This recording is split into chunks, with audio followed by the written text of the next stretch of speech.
Are back. Hello, guys. Welcome back to the PokerStars Central channel. We are still covering all of the action from the New Year's Series main event, 5K entry. You're here with your boy Nick, and Griffin Benger is my co-pilot tonight. Sorry about that. We're back online. Griffin, PSPC, tell me how excited you are to be going to the Bahamas this year. I am very, very excited. I'm excited about the Baha Mar. This particular event has been such a long time coming. I mean, the last one we played was in 2019, in the summer of 2019. So it's been absolute ages. It was such an incredible event, so exciting. Such an absurd, massive prize pool. I happened to run quite deep in it. Ended up finishing 4th place. Had a real shot at the big time. We had a huge breakout star in the winner of that event, who was a Platinum Pass winner. We're going to have so many players that, you're going to be making their dreams come true playing a tournament like this. It's just incredible. I mean, hundreds of people that have, probably never, a lot of them never played a tournament even 4 digits, let alone 25,000. So it's going to be it's going to be buzzing. It's going to be alive. I can't wait to be a part of it. Yeah, 25K, very, very big number, and lots of people probably playing, like you said, just a tournament that they would never in a million years ever thought they would have played. So much excitement surrounding it. It's been such a long time coming. I think you ticked all the boxes there for me as well, buddy. What is your guess? Hey, let's play a game, Griff. Let's play a little game here. Oh, boy. Here How we go. much do you think first place is going to be at this year's PSPC 25K main? Well, as a metric, using the last one being 5 million. I don't know the exact numbers on how many platinum passes we've given away. If it's been significantly more than the first one.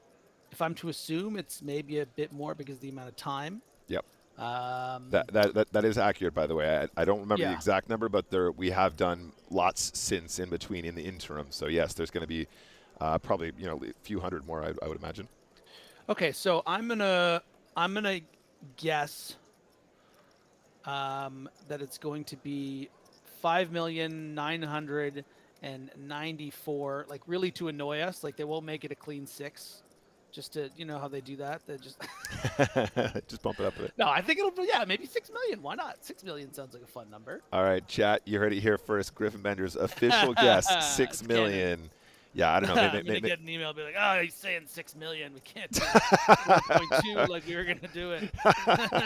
They're like, we're have to get rid of the team pros. They're like, we're so excited about 5.9. They're like, yeah, hey, here's a clip of Griffin Bender saying you're gonna make it 6. Obviously not a promise, guys, but whatever. We'll see how it goes. Very much looking forward to 5 that. is a great. Listen, I don't know if you're a baseball fan.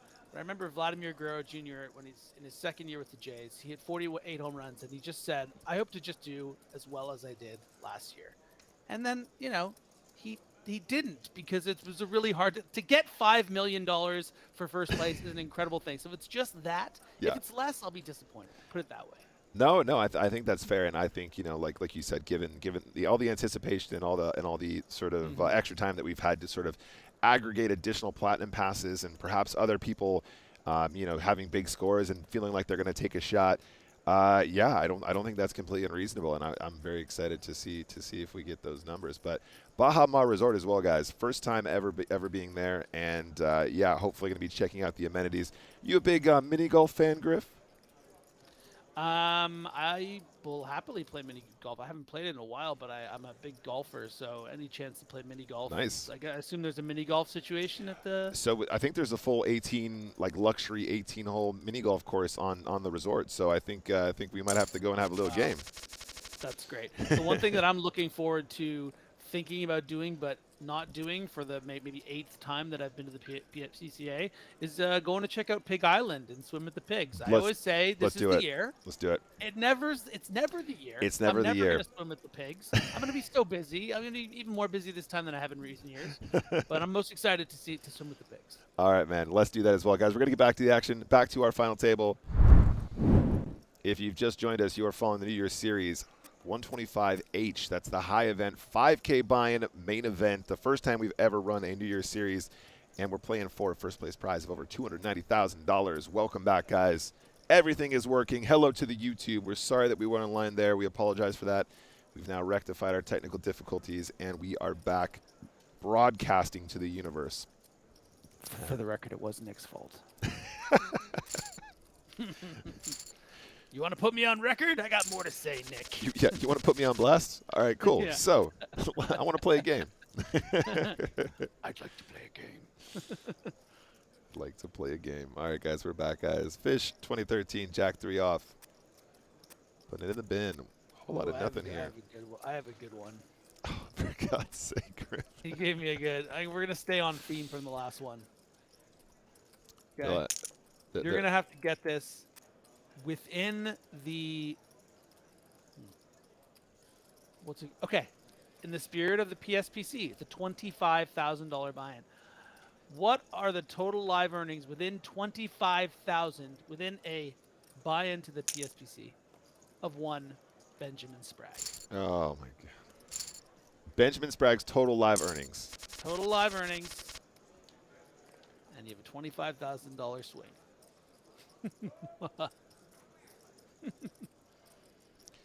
Again, new to the live scene. Been more of an online guy. No. Giving you a very. You don't have to give me any more hints. I think I have a ballpark. The issue is that I know Sprague has been playing a lot more live poker recently, so I don't know if those have been kind of accruing. And I don't recall him having any massive live scores recently. He was deep in the Irish Open. That was very recent, right? That was very recent, right? Yep. Okay. Wasn't for much money though. I'll be honest.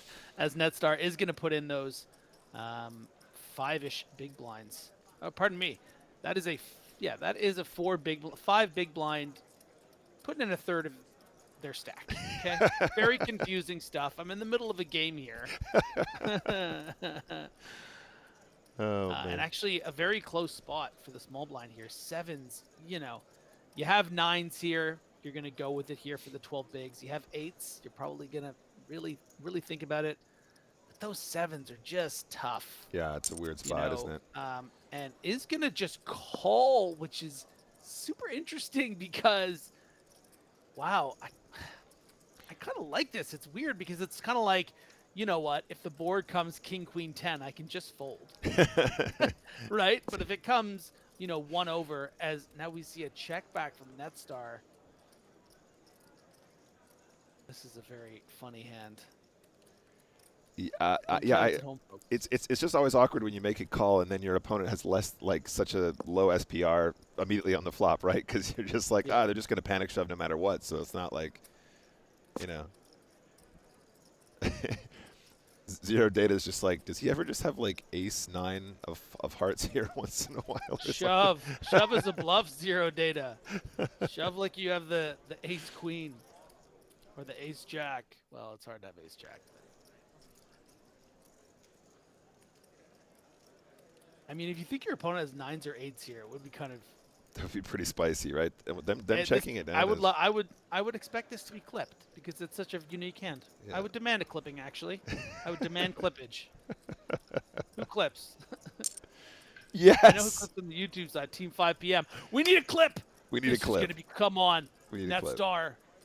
Oh, doesn't have the spade either. Oh my goodness.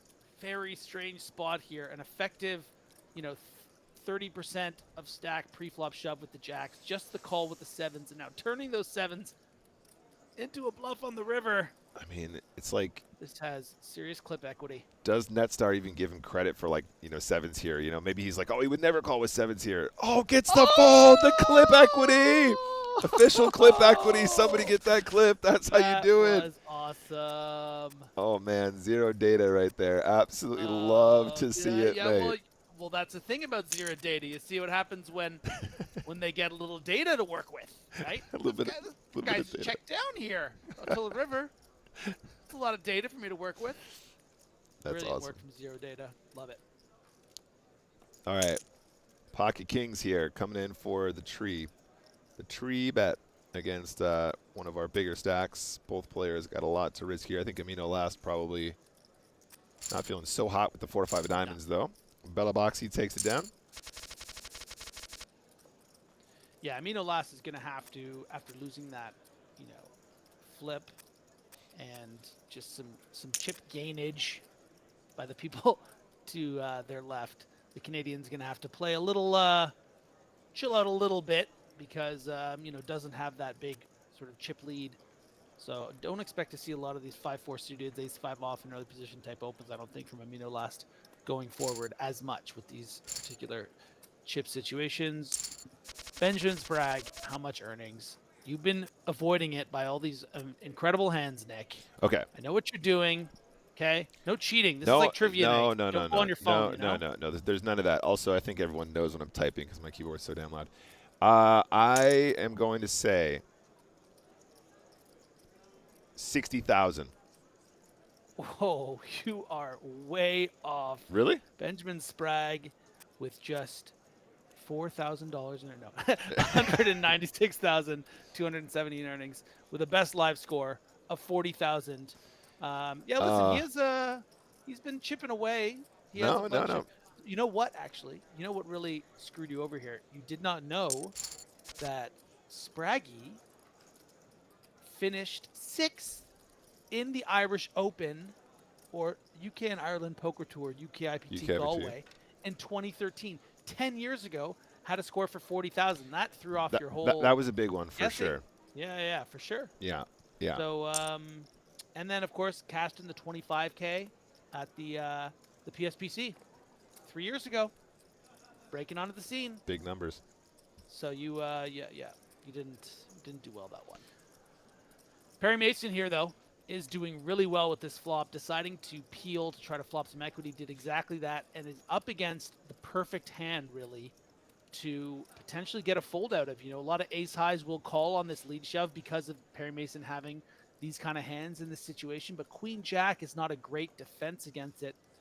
But in a lot of ways, it's the same thing as ace-high, isn't it? Unless, Perry Mason's shoving the ace-3 or the ace-2, and then you're really not doing well. Right. But Queen High is still beating the 6-7 and 6-8 combos, but you would like to have, I think, Nick, some ace-high protection here with a call, right? For sure. Absolutely. Yeah, no, I think that's exactly the breakdown. The fact that he can still have some of those, ace-high sort of gutter shoves and stuff like that is I think, probably what turns you off a little bit there.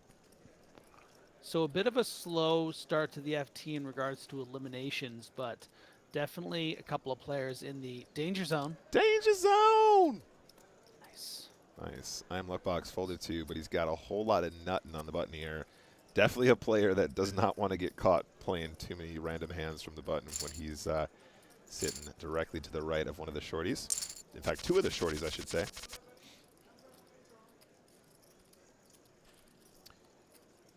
Decor, king, queen off. How do you feel about this one, Griff? It feels like you're kind of supposed to open, but with 7 million and you got a couple short stacks there who are kind of in that pocket around the button. Do you ever? I think it's almost a must open, and I'll tell you why. Yep. Because you have these big blockers, you're going to get more respect from early position, not only for like your particular hand range, but also just like Zero Data and Belabassi and Fish 2013 aren't going to be, just 3-betting ace-6 off or whatever, where they may do that in late position if you get the king queen, the cutoff or what have you. So it makes it a nice spot to try to like clear out the field and still acquire chips. Sure. I don't think you're going to get exploited very often, right. But you sometimes are going to run into better hands, like just right there, just the one hand that might 3-bet there and have it work, and that's the ace-jack. But in general, in that spot, I think it's a good spot to acquire. No, very good notes there for sure. Yeah, keeping the big stacks honest, and obviously the short stacks being very honest as well, just because of the final table sort of implications. Belaboxy here, ace-6 of spades.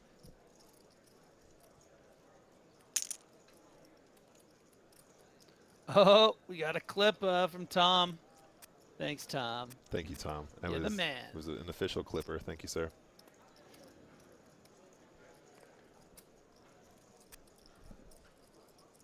Decor, kind of a pretty looking hand. Queen 8 of spades, pretty. Top pair for Decor now.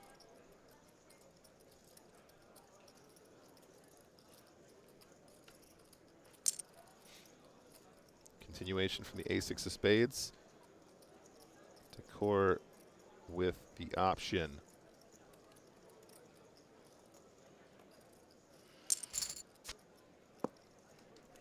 Just a call seems good to me.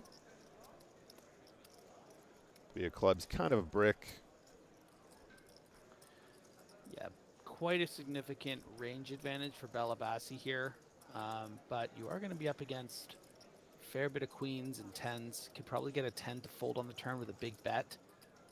And that's probably what Balabasi is thinking about doing. You know, those straight draw hands, unless they've turned clubs, you're going to have to fold too. You think of the king jacks and the jack nines and king nines. So we do see another bet, you know, just over half pot. So targeting those kind of hands you're talking about, but it's not going to fold out a queen. And question really becomes, based on what the river is, do we see, and you see how even a queen elects to fold there. Just such ICM pressure. I mean, you look at the difference between 9th and 7th, you know, 28 to 45,000. You know, there's two stacks that are floating with 10 blinds or under. And if you've already told yourself you're not prepared to call off there on the river, I still think you need to probably call with the queen 8, but it's you know, maybe you just want to get out of dodge then because you're not prepared to go all the way with it. Yeah, absolutely. I mean, I was before they folded, I was about to say as well. Just feels like a spot where you're like, oh, I feel like I should always call here, but it doesn't feel good. You don't feel great about the call on the turn because you know if you do face aggression, like you said, it's gonna be a sad story a lot of the time. And King 10 of diamonds here now on a 7-9-9 flop. Zero data with the fives. Okay, a very interesting turn. Zero data probably feeling a lot more confident given the fact there was no continuation on the flop. Probably gives them a lot more king high, ace high checks. But of course, IamLockBox picks up the king high flush draw on the turn with the 2 overcards to the fives as well.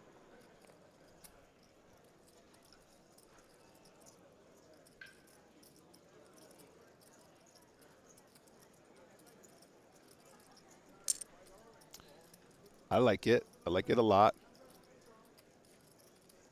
Zero data is like, I'm pretty sure I'm winning here. Definitely need some protection. Could probably still get value from some king highs, from some ace highs. Yeah, working with a nice little bit of data facing that check back, really attacking it.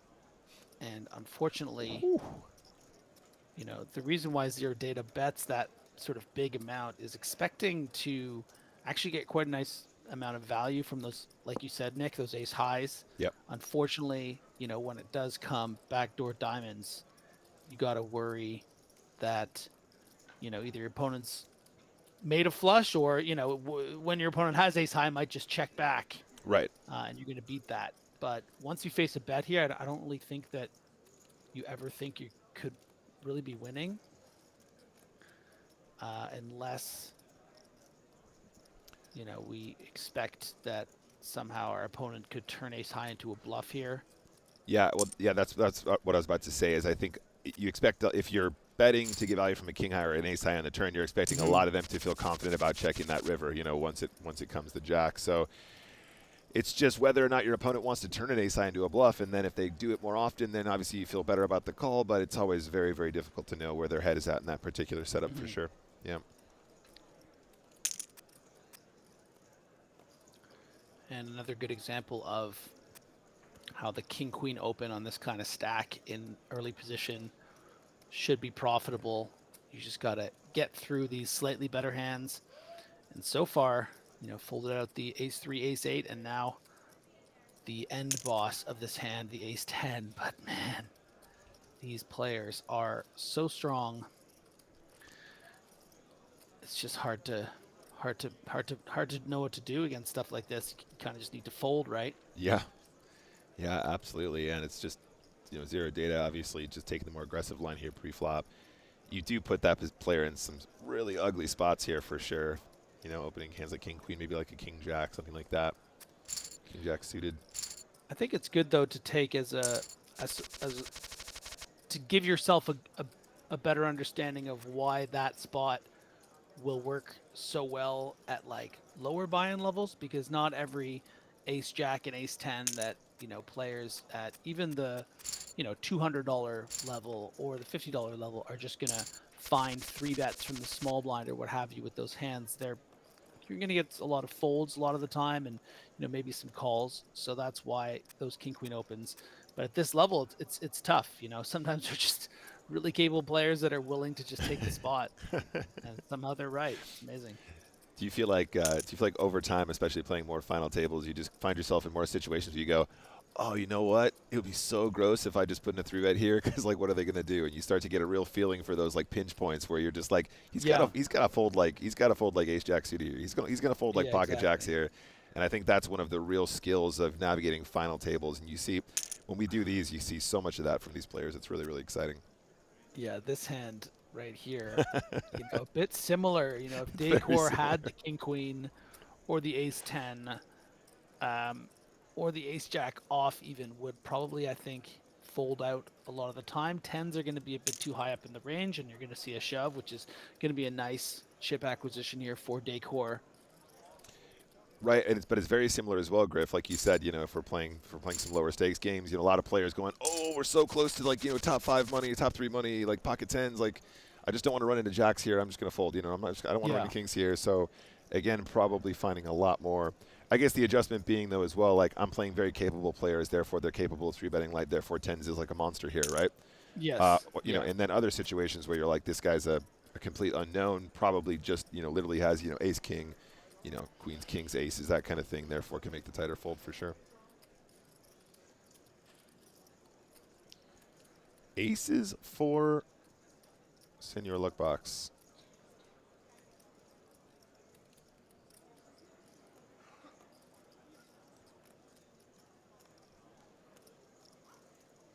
So where are we at, guys? 20, 22-ish, 23-ish big blinds. Probably still 3-bet territory. There it is, 3-bet not only, I should say.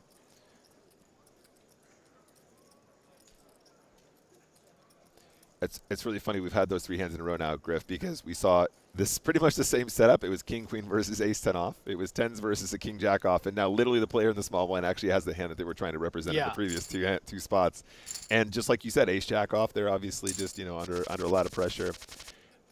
If it was the ace 10 off, if it was the king jack off, probably gets through just the same. In this case, it was actually the aces. But yeah, it's funny that we had those three all set.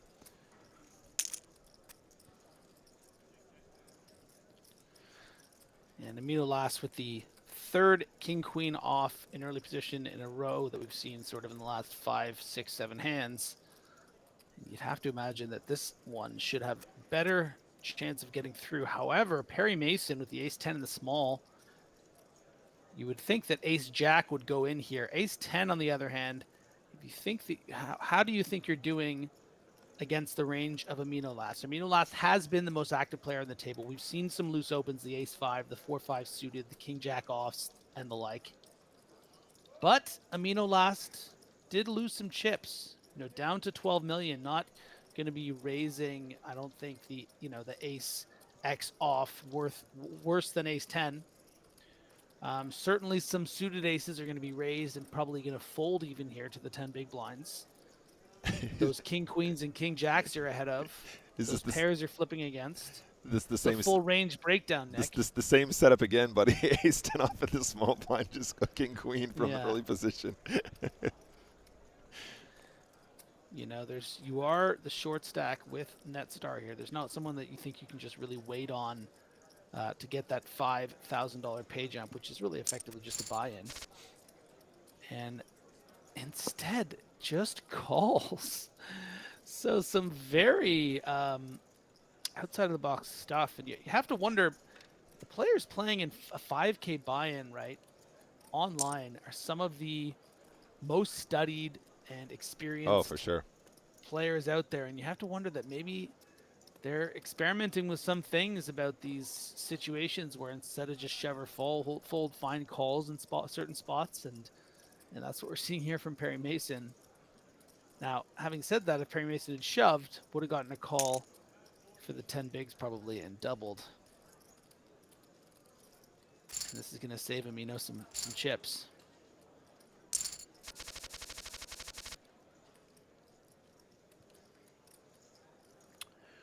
Could be big trouble for Netstar here.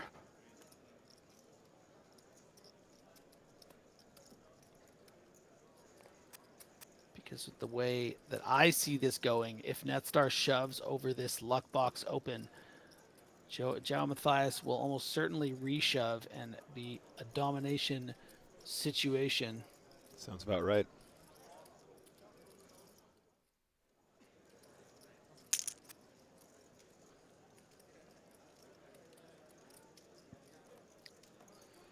Now, not completely out of the realm of possibility that Netstar just folds here. But for just 9 big blinds against that cutoff range, it is going to have some worse kings and queens. You know, you're going to fold out some weak ace highs sometimes that are winning. So king queen, I think, is a fine go with, especially after the near double up from Perry Mason.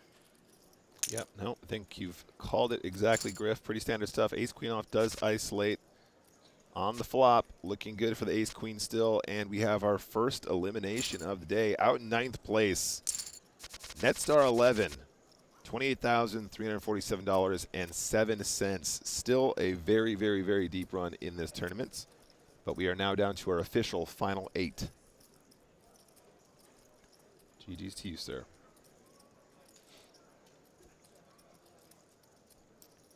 I am Luckbox, King 10 off here. I think he probably will come along with this one. Does decide to open it up.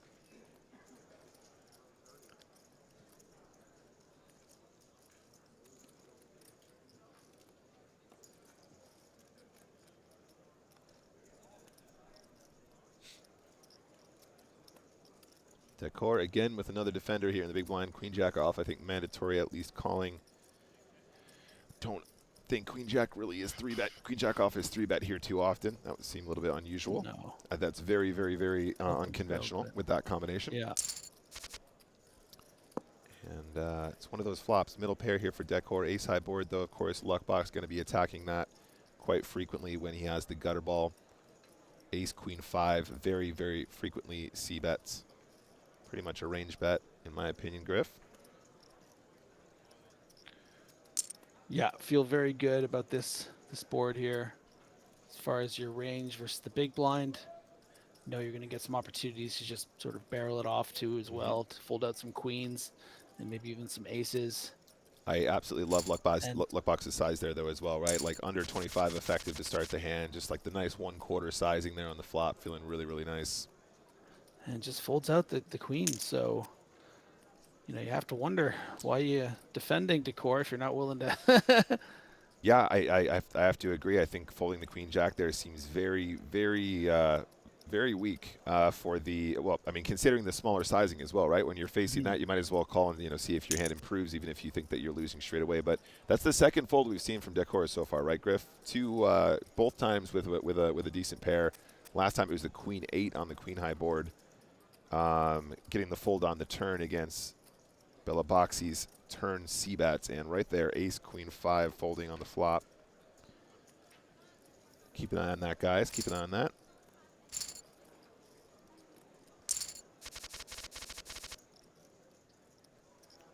Fish 2013, very pretty ace. Yep, 500,000 to go.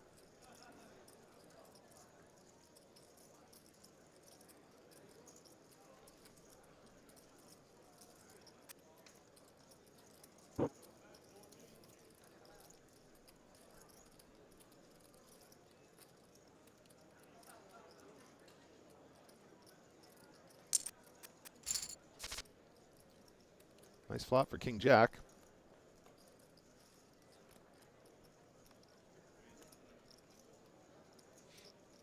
Boomer Rancher in the chat says, I had to get a Twitch account so I could distance myself from the YouTube crowd. Welcome, welcome, welcome. Classic. Continuation, and the turn is very pretty for Fish 2013. The absolute nuts on this turn. Wow. Very fortunate. Yeah, I mean, you know, Mino last obviously with the opportunity to raise with his 2-pair here, but lots of ICM considerations, you know, running into an ace-10 there, something like that. Running into a king-queen here would feel pretty sad. 10 of clubs just feels like the saddest turn of all time when you've got King Jack here. Your opponent's going to have plenty of aces from that position, so sounds about right.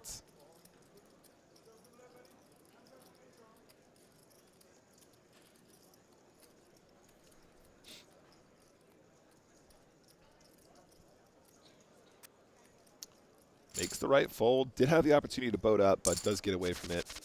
Nice fold, yeah. Yeah. You just have to imagine in that situation your opponent isn't just going to have some random bluff, so you're just trying to draw to a full house, which you're not getting the price for. Yeah, not even close. Perry Mason now ace-5 suited. Makes the fold.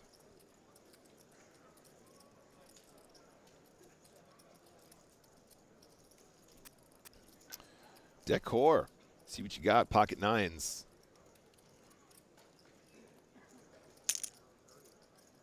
Now zero data with the ace-3 off. Ace-3 off, not the best hand, but not completely ridiculous to put in a 3-bet here with a hand like ace-3 off if you feel like you can get some folds pre.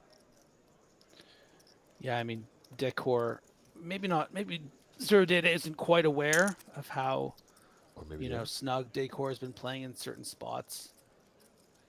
Like those, you know, Queen 8 suited and Queen Jack spots. So maybe you think you can get away with one here, but Decor, another big pair.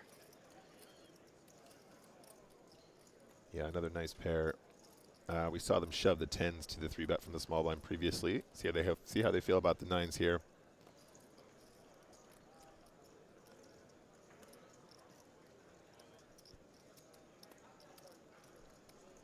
I imagine you're supposed to default to a push, Griffin, but Yeah. but obviously, you know, it's not much easier said than done when you're on the final table of an event like this. 290K up top. There it is. Nice. Feels good, man. Next hand.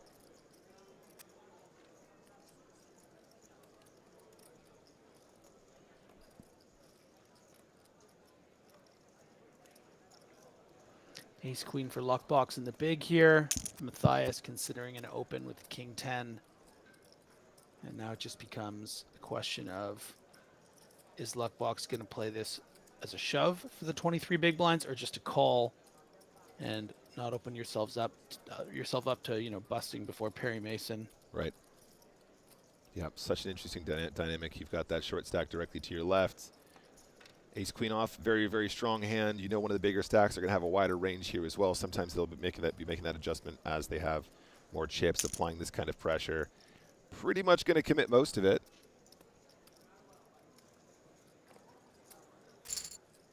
I am Luckbox. I think that's a cool size though, Griff. I think I dig that.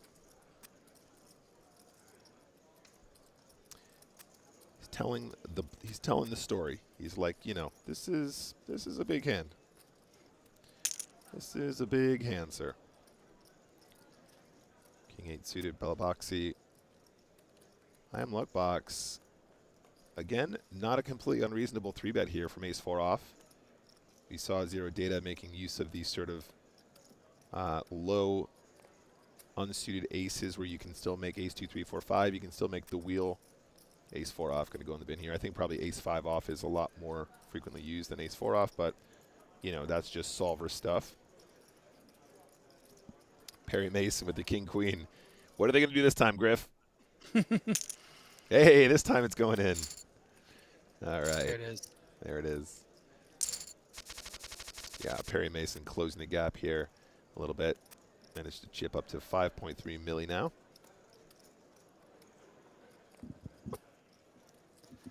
And getting rewarded with the ace king in the next hand. 12 million for Fish 2013.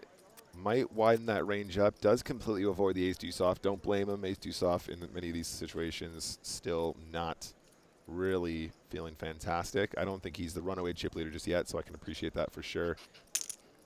Perry Mason. I mispronounced what I was going to call Perry Mason, but I think Perry Mason actually might be a better pronunciation of Mason. Get Perry Mason in my office immediately. Perry Mason. Isn't that like an HBO series starring the guy from The Americans? Is it? I'm not kidding. Well, not spelled M-E-G-S-A-N. Perry. Yeah, Perry Mason, drama series. Here he is, Matthew Reese, Tatiana Maslany. Legal drama set in 1932 Los Angeles and based on novels and short stories penned by Earl Stanley Gardner. Awesome. Wow, we were kind of on point with the voices there. Perry Mason. Get me Perry Mason. Do you think Joe would let you do some voiceovers if they ever turned his graphic novel into like a audiobook or something? That's a very good question. I think You could play every robot, I Griff. would probably be one of the last people Joe would call, because God love him, but Joe loves his cool Hollywood friends, man. He So does. he'll He call does. in some favors. You know, he'll have Michael Cera playing someone. Yeah, classic. Yeah. I mean, if he ever needs But any, we love him. if he ever needs any robot voices, mate, I'm sure he'll call you up. Your robots are the best. Belabachi, ace jack off, gonna open it up here. It's exactly 3,000 more than the mid raise, guys. Look at the technique. Look at the flex. Look at that flex. He's got a button for that. He's programmed the button in. 2.01%. 2.05%. 2.05%. 2.05 big blinds is what I'm saying. Karanakello is telling us on Twitch, Belabassi is pronounced something like Balabashi. Oh, I see what you did there. You got me. Queen 8 suited. Very nice open here. Fish 2013 going to take that one down.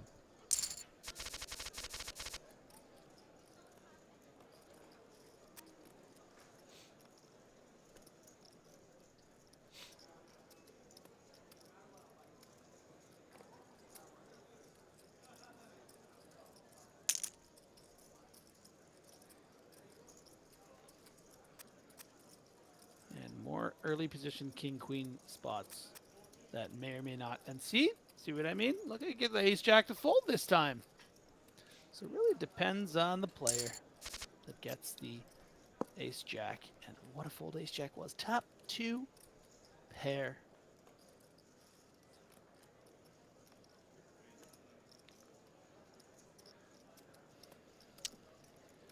Top 2 indeed. Yeah, these ones are always interesting, right, Griff? When you've got so much of the board, do you ever just think maybe you're supposed to size up here because you're going to probably get most of your value from some draws as opposed to actually made pairs, that kind of thing? Yeah, I mean that's certainly an argument maybe to size up, but also Want to bounce it out? you do want some of those weaker draws to call that will be priced out if you bet too big. Sure. So it's a balancing act. Yep. Got to balance it out.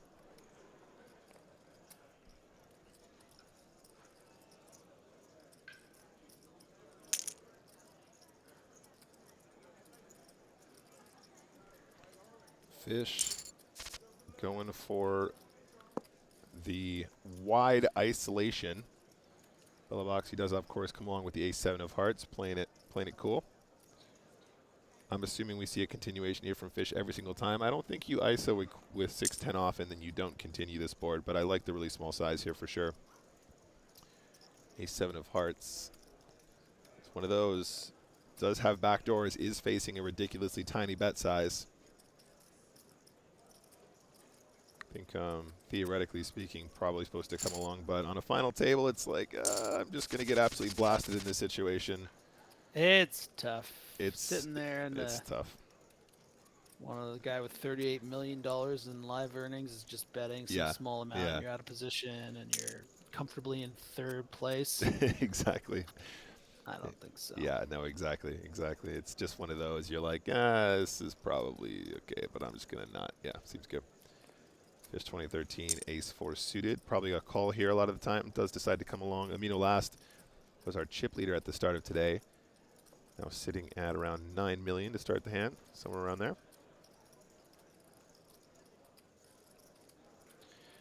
Yeah, I mean, I wouldn't say it's automatically standard to call from the small blind here. It does show a great deal of confidence playing against 30 big blinds out of position.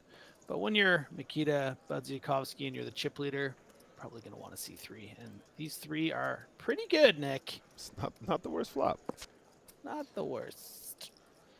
And perhaps an opportunity with the bit of data you do have, which is that Amino Lost is checking back this board, so is going to have a lot of you know, maybe something like tens or jacks or nines that might fold to a big bet on the turn.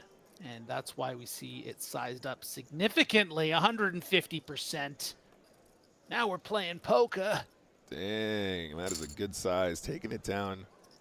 The ace-4 of clubs. Yeah, obviously just wanting to put a lot of pressure on some of those like pocket nines, pocket eight type hands. You know, that might check Not that even flop. just those either, too, right? Like, you're folding out the queens with Sure. bets like that. Sure.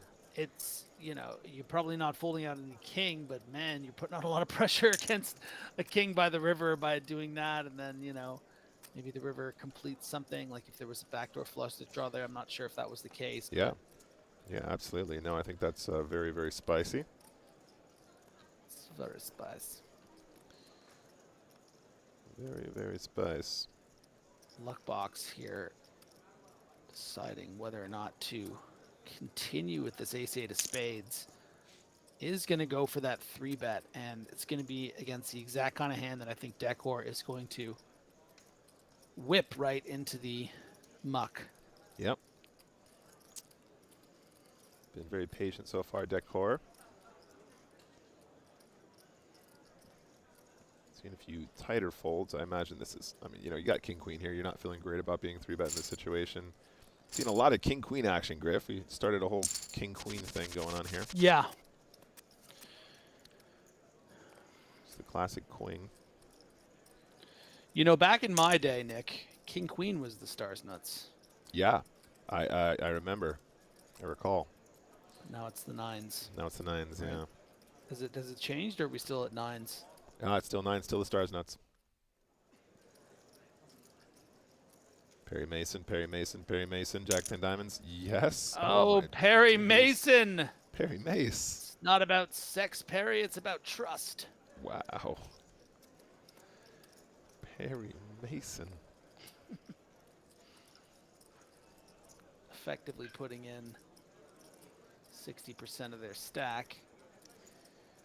Perry Mason. Perry Mason. There's only one man for this job, and it's Perry Mason. Get him on the phone. Yeah, and he is definitely committed now at this point. 2 live cards, though, Griff. Oh, yeah. Oh, there's the 10. Perry, Perry, Perry, Perry, Perry, Perry, Perry, Perry. Wow. And Perry Mason, the man himself, or lady himself, we don't know for sure. I think it's actually Perry, is going to get the absolute double up to 11.8 million. Kind of hope Perry's watching it now. He's like, my name is Perry Medgson. I'm not a 1930s detective. Yep, quite the swing here on this final table. A lot of equity there. Perry obviously was at risk there for a little bit. One of the shorter stacks, if not the shortest. Now Zhao is at risk. Can a Brazilian out there tell me how to pronounce this? I always see this name, and I think I always say it wrong. Joao? Joao? Joao? Or is it Yao? Yao. Help me. I think it's Jao Matthias. I don't know why I think that. Because I've been calling him that for so long and no one's corrected me. Yeah, I mean that's how I've always pronounced it too. But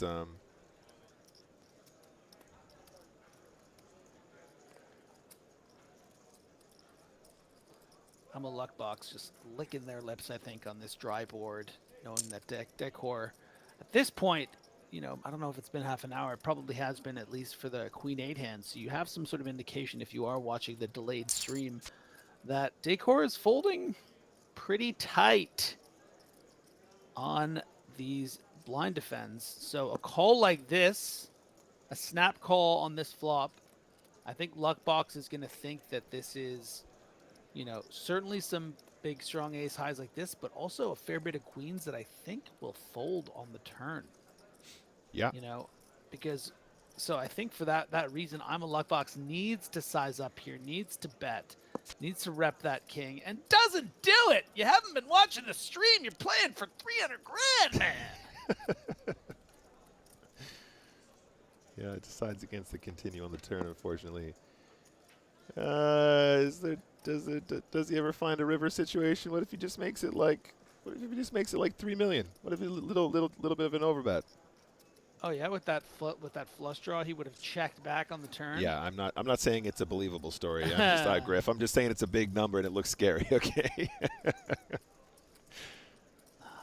Oh, please find it. Please find it. Okay, cool. 1.35. Come on, D3 core. D3. Come on, D3.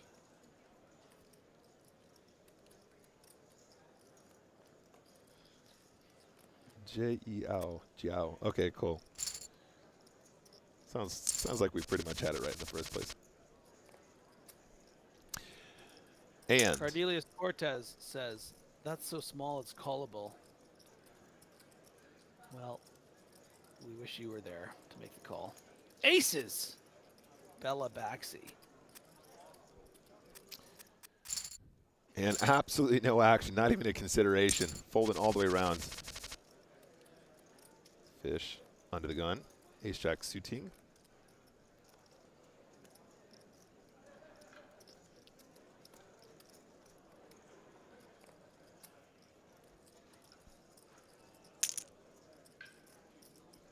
Just a min.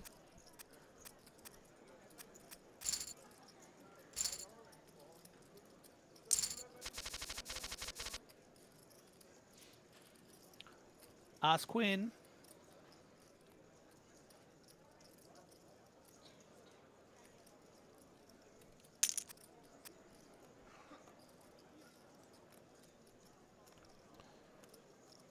Thank you very much, Tom. We got a poll in the chat, guys. You calling with the ace high? Yes or no? Cast your votes now.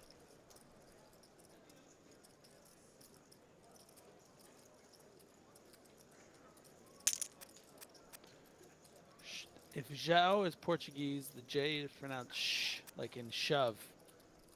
Shao Matthias. Shall. Shao Matthias. Amino Last going for the 3-bet. Has not been a good final table for Amino Last. Have to say. Started with about 15 million, and in a situation here where this 2.5x I don't think is going to get a fold from I'm Luckbox, whether that comes as a click 4-bet. Wow. Wow. That's one way to play it. Interesting. Man, the click 4-bet. Interesting. Click 4-bet. Absolutely savage. You know, in Shove it like a boss. situations like this, Griff, you got to wonder if they have some serious And with history that- together, right? And with that great price, well, you know, it's probably Luckbox thinking that I'm not prepared to go all in here, but I think that Amino Last is going to have some bluffs. So let's see if I can just click out a 4-bet and get a fold. But instead, once you get the call, you're thinking my opponent's either trapping or has a hand like this. And it's very unlikely that they're trapping because kings probably would have just put it in, and aces aren't super likely with an ace on board and you having an ace in your hand. So I think Luckbox is thrilled by this situation. And now with 7 million in there and 5 million effective total behind Nick, I wonder what Amino Last is going to do with all that money out there if he does face a shove on this turn. Yeah. I mean, Luckbox puts in that really teeny tiny continuation on the flop, and obviously now SPR significantly less than 1. And, you know, this is the other problem, Nick, about calling if you are facing a shove here, is that, ooh, you're getting a Wow. This is lovely. Just Yeah. call, see a river. Yeah. But I do wonder about a turn shove because, Nick, you expect your opponent, what they're repping is like ace, king, aces, kings, you know, which you're drawing dead to the club with. And it is going to be a brick river and a huge pot, it looks like, for Luckbox. Yeah, very nice clean run out for Luckbox. I mean, obviously going to be chopping with a lot of other aces, but I don't know how often that's going to happen. It doesn't happen a ton. Now, Luckbox could just be thinking my opponent has a lot of ace queens, ace jacks here. Maybe just wants to bet something like, you know, 1.5, 2 million, keeping the theme of this really small betting situation, and then, you know, getting a little extra value or potential chop from last. Yeah, I mean, when you get looked up, when you have that really small 4-bet pre-flop, this is pretty much the dream scenario. Still plenty of King X in that range when they're going to come along just to with such a cheap price pre-flop. Yeah, I mean, if you bet 1.2 million, which would leave Amino last with 10 big blinds at 300K big blind, and it's such an insane price. It's pretty funny. We're seeing some really interesting played hands here at this final. Yeah, totally agree.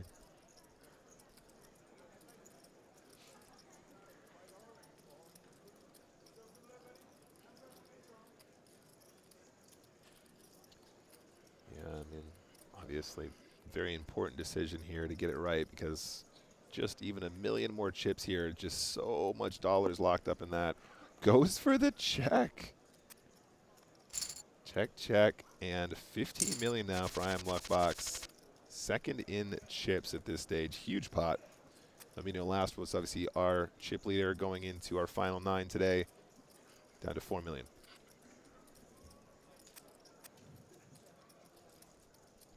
Kings for decor. Here we go.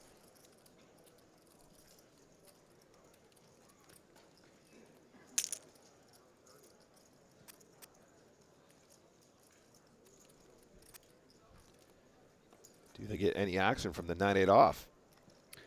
Yeah, I think with that momentum and the big amount of chips, Luckbox will flick one in here with the 8-9. Yeah, just the one big blind. I got 15 million now, but it's only one big blind. Sure, why not?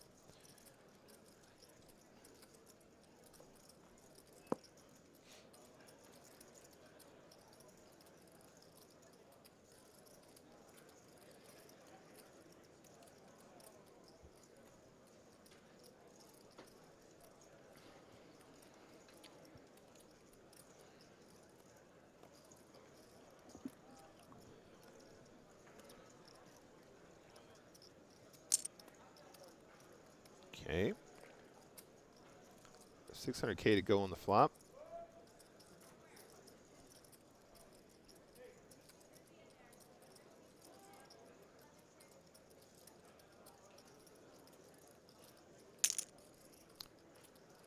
Eight, 9 with that gutter ball going for the check raise. Wow.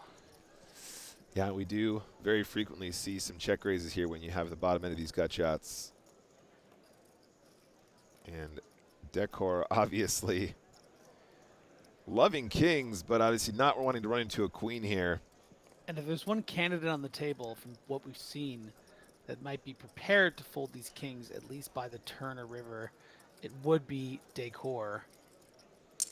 Having said that, and especially on a turn like that, now you're losing to those flush draws that might have check raised. You're losing to the, let's say the 10-8. Sure, 10-8. Yep. 10-8 of clubs, or the 10-8 with a diamond in the hand, have now made a near unbeatable straight.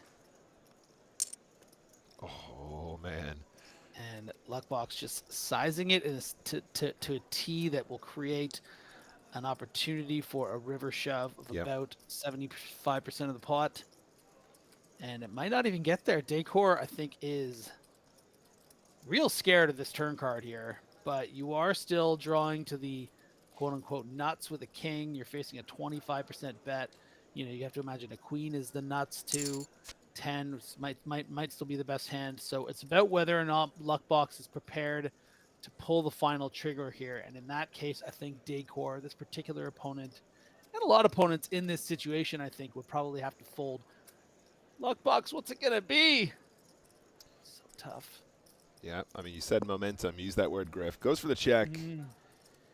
Decor obviously now with the option. I mean, does I Am Luckbox ever check with a queen or a straight on this river, or whatever they were trying to, or a flush if they were trying to represent? But check, check. Decor up to just shy of 10 million. Yeah, I would have loved to have seen what would have happened if they pushed, but kings got to be sticky there.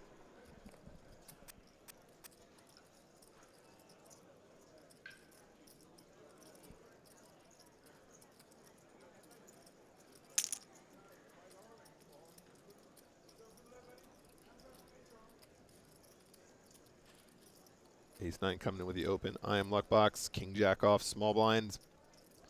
2 of our big stacks here at the table.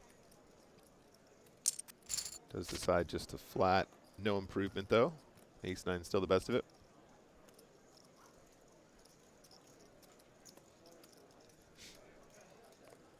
Yeah, I like to see a little mix here from Luckbox. A lot of the King-Jack play type hands we've seen play from the small have been 3 bets, but when you're up against someone like Makita, you don't really want to bloat a pot out of position in a situation like this and just end up being to the flop. It's not enviable.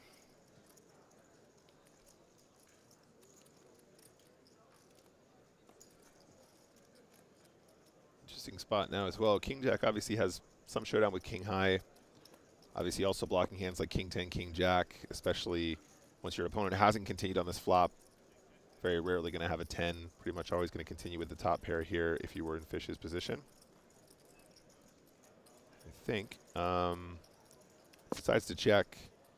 It's definitely one of those funny ones. I am luck box now.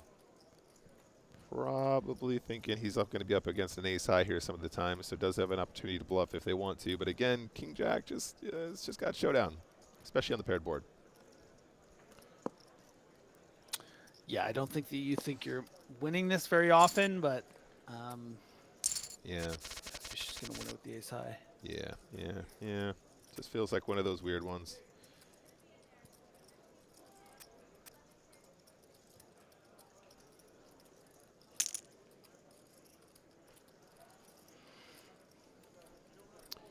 All right, ace-10 off this time. In position for Senor Luck Box.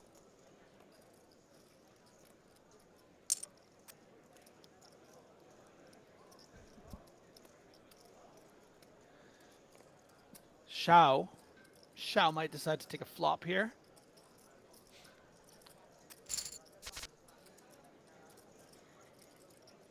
But folds what would have been a flush draw.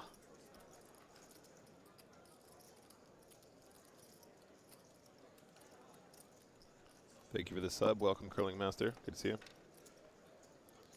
If it isn't Pinky in the brain. Uh-oh. Which is which?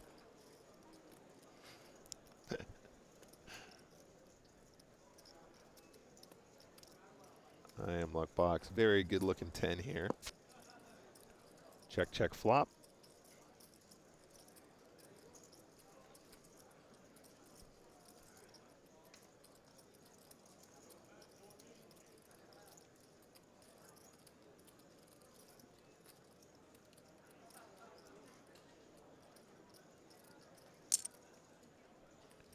$1.2 into 1.95.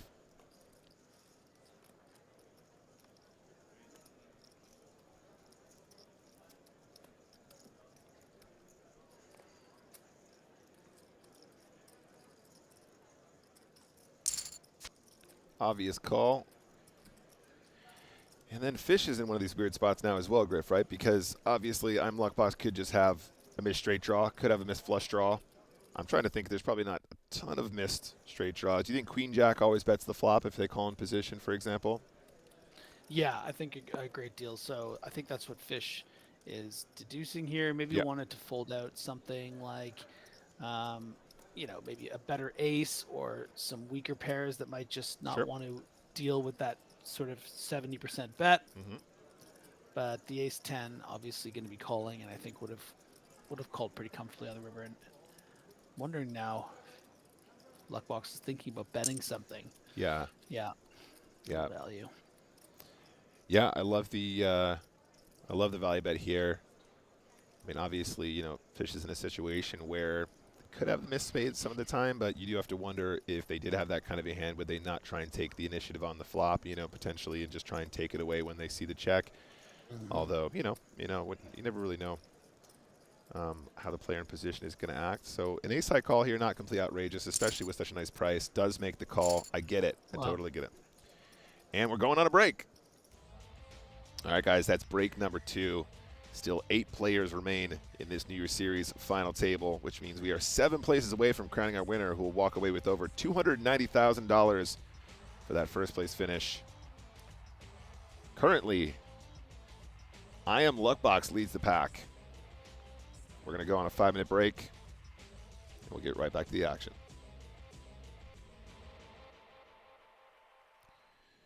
All right, Griff, back to the PSPC PCA conversation. I actually have a question lined up for you. I wanted to ask this to Maria last week as well, but unfortunately we didn't get a chance to stream. So if you knew somebody who won a package to the PSPC, or indeed any sort of big tournament where they felt a little bit out of their depth, what would you say is the best advice that you would give them to sort of prepare, or if they're completely beginning, you know, just get out there and like, okay, like, you know, what's the thing I should watch to try and be prepared for larger buy-in tournaments? Should I be watching online material? Should I be reading some books? What do you think you would say to that individual? Wow. Yeah. It's obviously going to be an intimidating environment. But I think the most important thing is to, you know, recognize that this is a really unique and fun opportunity that, you know, it's going to be a very difficult tournament to win, but it's not going to be the most impossible tournament to cash. I mean, a lot of these players are going to be blasting away at each other, and, you know, I think it's in your best interest to, you know, be tighter in spots people won't expect, but also maybe looser in spots others won't expect. I mean, you're going to have to battle with some of these guys. A lot of they're going to run you over. So if there's a marginal spot that you feel, you know, maybe you don't want to lean fold, but then when you get closer to the money, maybe recognize that, okay, I can, you know, just a min cash can be a huge amount of money for you in your life. So it's there's a lot of different ways it can go, but it's going to be a lot of fun for sure. Right, and obviously a lot of the advice that the pros have given sort of on various platforms, because of course this is kind of a commonly asked question, you know, when we're doing stuff for PokerStars blog and stuff like that as well. A lot of the advice is just to go and just have fun as well. I mean, you know, in terms of like winning 25Ks, do you think that this would technically be, or very likely to be, the softest 25K of all time, given the fact that we have so many qualifiers who kind of fall into this category? Yeah, I mean, without a doubt, I'd say the softest one before this would have been the one in 2019, and then this is the next one pretty much. So it's fun. I mean, you know, a lot of it's going to come down to your table draws. Sometimes you are going to get the Makita and Sam Greenwood tables, and you're going to have to just sort of wade through it. It's not going to be easy by any means, but there are going to be some players that are inexperienced, you know, as a pro that you can probably, you know, take advantage of in some certain situations and use your expertise. But it makes it a very unique tournament for sure. So do you think, in that case, in terms of talking preparation again, do you think that actually having a wide knowledge of sort of players and matching faces to names is actually going to be of benefit? Because if you arrive at a table and you don't recognize anybody because you don't know any big names, you know, maybe you don't know who you're supposed to avoid. Or, for example, like you were saying, you know, if there's a spot that's a bit marginal, you think they're trying to bully you, you should call a bit wider. Do you think just kind of like doing some study and just trying to see like the previous winners and stuff like that would just immediately give you a little bit of an info edge?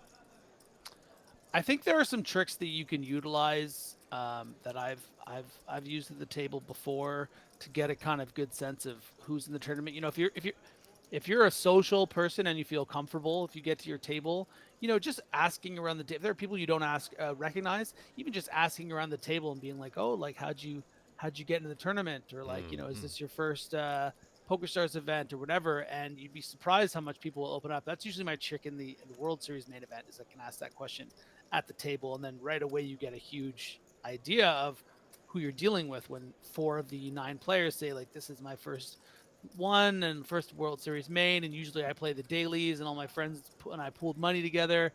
I mean, that's someone that I'm going to be, you know, going after a little bit. So just use your sort of instincts and your reads, try to figure out, and you know, socially, I think, to find out, you know, who you're dealing with.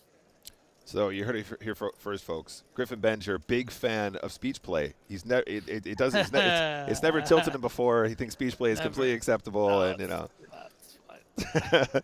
Anyway, guys, we're going to jump back into the action. If you'd like to follow the PCA and the PSPC cards of action live from the Bahamar in the Bahamas, we're starting next Wednesday, the 25th. Let's get back to our final table. If you just joined us, guys, New Year's Series event 125H. That's the high event. This is a 5K buy-in. This is day 3. We are down to the final 8. We're playing for over $290,000. Stick around. Got any questions, hit us up in chat. Pocket jacks opening up. King 10 off. Going to be continuing from the cutoff. Excuse me, 3-betting from the cutoff. Yeah, I think this is maybe just a bit of hubris here from Luckbox.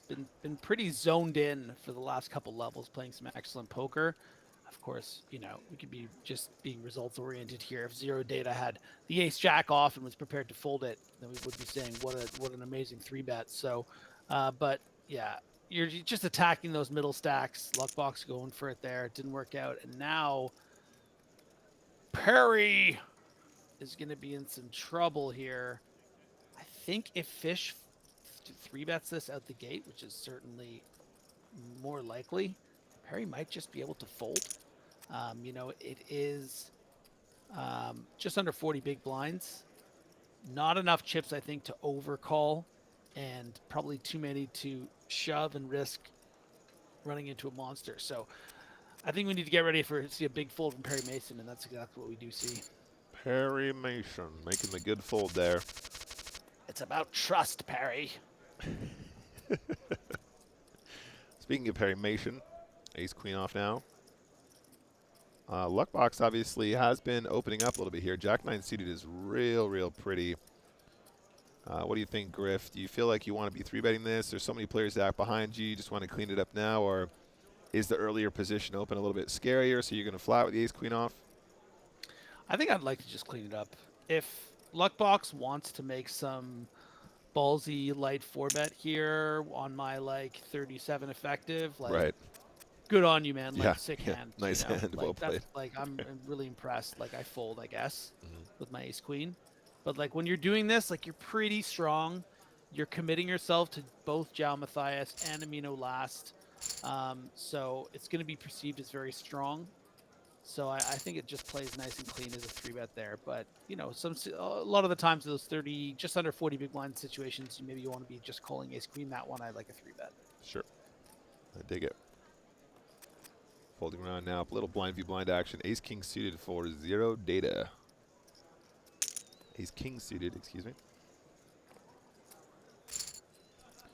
Raising a fold. Pretty straightforward.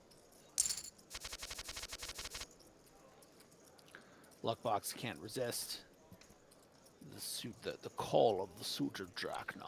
I mean, Jack 9 suited, such a pretty hand. Come on. So nice. Such a pretty hand. It's luxurious. And this should play clean all the way around. Should love to see. Yeah, pretty rare these days. Lots of people defending that big blind nice and wide. Tray 5 off, just like, not quite in there. Tray 5. Tray 5.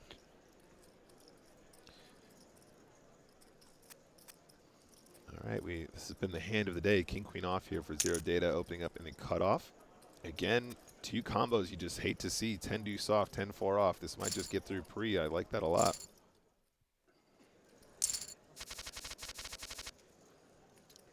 Okay. We do have a bit of a situation brewing here. Blind v blind, guys. Ace Jack and Ace Queen. Fish, obviously very confident player, might be tempted to include King 6 off in his opening range, but with those 2 stacks behind him, might just keep it tight. Yeah, if we do see an open from Fish 2013, actually, this is going to be, wow, nice little dodge there. Yep.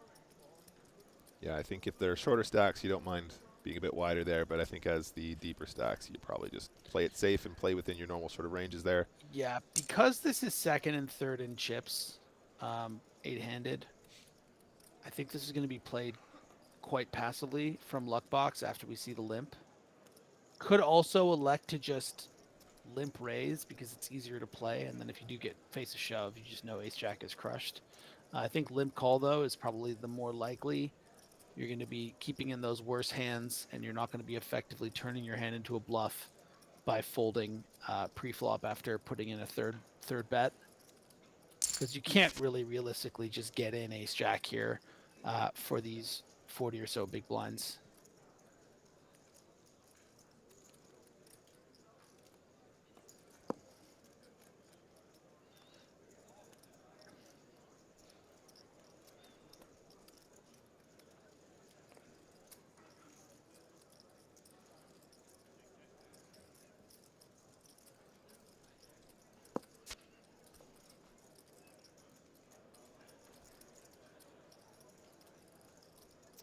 So Perry now, obviously, with the nice ace-queen, but queen of clubs, giving them the third nut flush draw.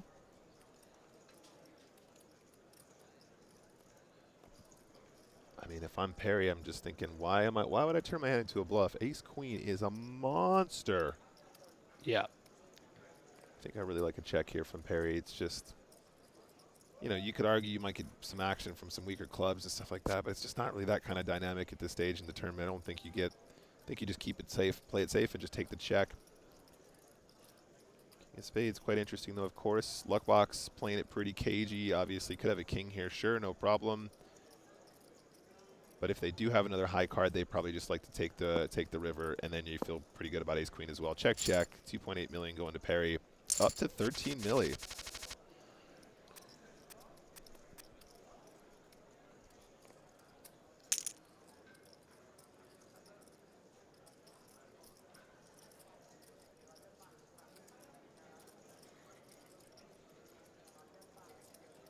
So queen 8 suited going to open. King 4 off. I know it doesn't look like much. Definitely occasionally will be some 3-betting there as well with those sort of like really, really ugly looking kings just because you got that blocker thing going on. Don't know the cutoff button range particularly well at this stack depth, but I know that you do see that sneaking in there every once in a while. Yeah, I think you need to kick that particular one Yep. out of it, but suited sometimes you'll see some mixes. Okay. I think that might be more of a button small blind situation rather than the cutoff button one. Yep. Queen 8 suited here. Really, really pretty flop. Just a c-bet and to take it. You know, when you got those really juicy draws, sometimes you're just like, you know, I could take the action. That's all right. But then, you know, of course, if it's me, if it's a combo draw, it's never coming in. Just cost me half my stack to realize that it's not coming in. Ace king suited coming in for the open.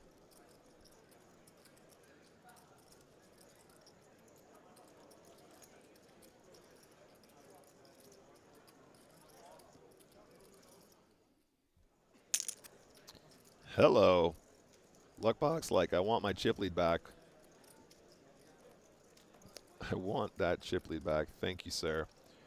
I have a sneaking suspicion that this is going to be a very weird one now, guys. Look at our small blind. Ace king of clubs. 0 data with, I think, a fairly easy shove now, of course. Luckbox just keeps on getting after it. Yeah. Tenacity. Oh, the spades. All right. And Griff, we doing the Chop Pot song? Sure. Well, Griff, this is going to be a Chop Pot. You know what they say. Everyone loves the Chop Pot. The Chop Pot. Bing, bing, bing, bing.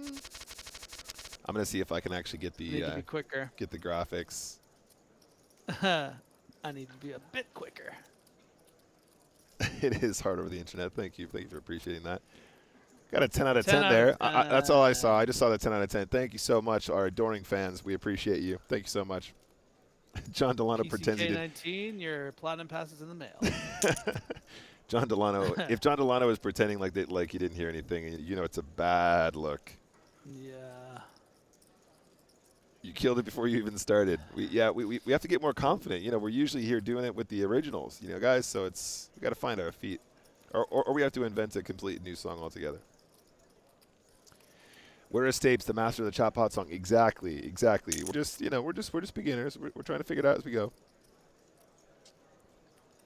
Mino's putting in the last of their chips here. King, queen off. And this is tough because this is only about 7 big blinds for Luckbox. If you think you're live against those, you know, ace, queen, ace, jack type hands, like you're kind of supposed to call, but does elect to fold because of those dominating kings that are going to be in the range too.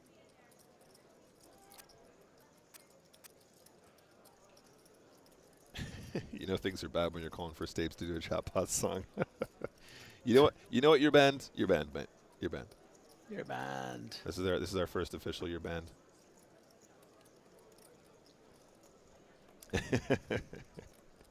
Pocket kings now. Our friend Zhao. And good on him by just min raising because Balabashi has the opportunity to call. Whew. But that's also a problem. Oh no. This is really It savage. seems as though it was on the flop as an ace.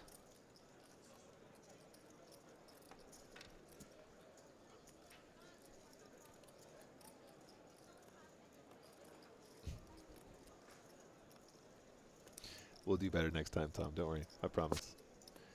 Check, check on the flop. Ace-6 of clubs feeling really good about their hand now. Yep.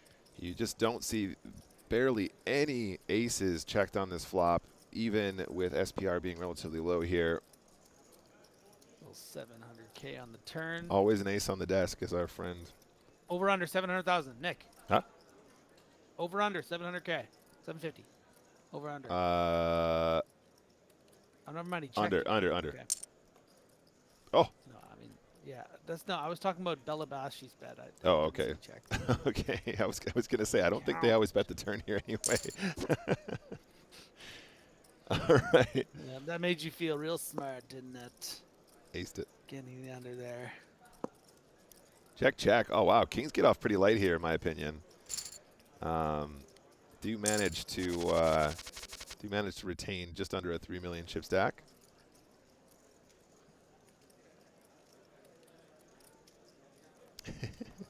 You can't name yourself your band and then not love a band your band. Come on, buddy. That works. A couple of people asking when our coverage begins. Next Wednesday, the 25th of January is our first day, and we're doing absolutely mountains of live coverage. So make sure if you don't already follow us here on the Central Channel or on YouTube, of course, go ahead and hit the follow button. You'll be notified about when we go live and all that good stuff. Cannot wait to get there. Cannot wait to get started. Honestly, it's gonna be absolutely epic. It's gonna be a lot of fun, you guys, and myself and Griff and Maria and all the usual peeps, James and Joe and the whole squad are gonna be out there. So, you know, if you don't like the sound of my voice, there's gonna be plenty of opportunities to hear all the rest of them too. Ace deuce off. I am Luckbox. Not shying away from these 3-bets ever. Always taking the 3-bet option here. Never, ever giving him an inch. Give him a break, Luckbox. Give all of us a break from your 3-betting shenanigans. Just never giving him a break ever. One and only Chat Pro Saturday. Good shout. Yeah, that'll be a fun one in the Bahamas. Have to wait a few days to get there, though. Does he ever give him a break? Never! Never, ever, all ever of it. I was gonna say, honestly, I was gonna think about it. I'm like, Luckbox can just profitably shove here, and that's probably what they're thinking about doing. And there it is. Yes, sir. Absolutely stunning, stunning maneuver.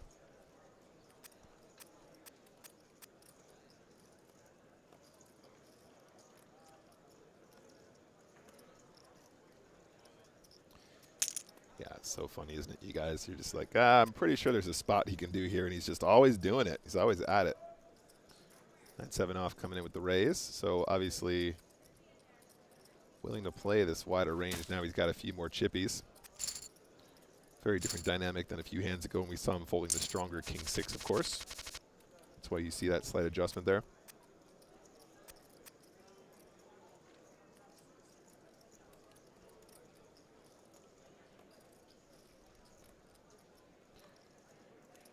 Same situation again. I mean, Zhao here in the big blind.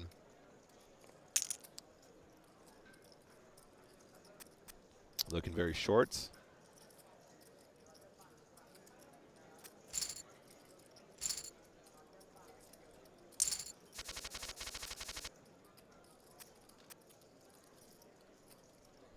Is he playing the rush?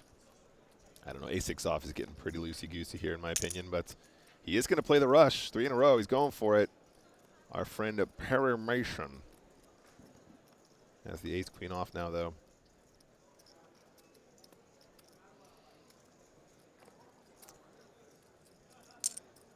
Okay, there's the flat. Yeah, I much prefer this as a flat, even though it might seem like a similar situation to the ace-queen earlier. But in this situation, you could get those back shoves that might, otherwise fold out something like ace-9 or king-queen, maybe even ace-10 when you see the 3-bet. But in this case, it's going to get those worse hands in. In this particular case, going to get a flip, which would have happened either way. Yep, shows all in. Very good looking flop for the Ochos here. Does hold full double up to 6.1 milli. Hold up. Perrymation. Perrymation doesn't quite get there, but still 10.2 milli.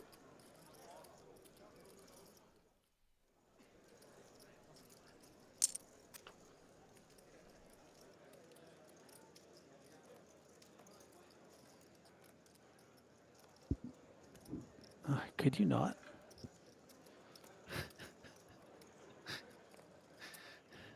I actually muted it for the viewers, so you're the only one that heard that.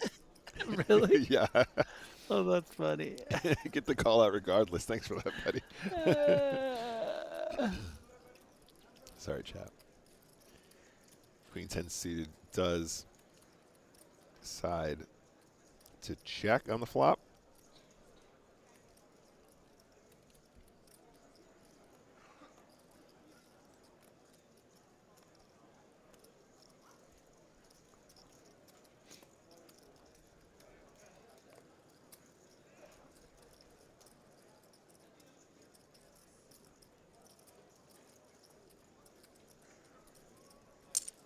Eight, 9, 10, Jack, Queen. When you have a gut shot and your opponent checks the flop, you're pretty much always betting. That's how it works. It's one of those things. It's one of those things. I don't know. I didn't make the rules. Somebody decided one day when you got gut shots, you bluff. It's just how it works. King of clubs, no change. The rules. Yep, them's the rules. It's actually very clean for the ace queen here, of course. Breaks. Spades bricks, the diamonds brick, some of the straight draws brick. Obviously, the king is a bit scary for zero data here. Could be bluffing into king, ace king, king queen, that kind of thing that would check this flop some of the time.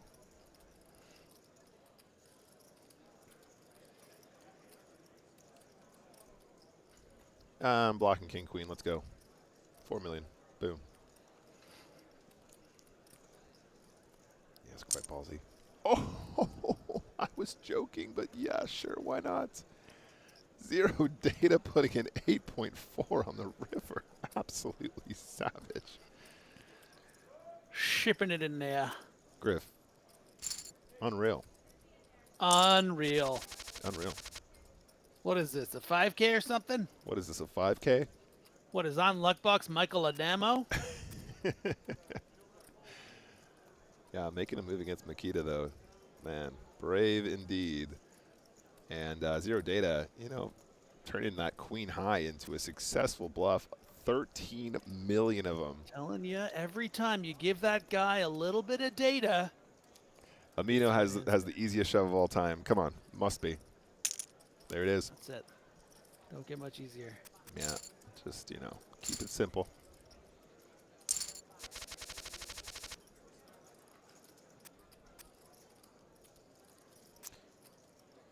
Rockets. Oh, the bulletins. Extra, extra, read all about it. Got some bulletins.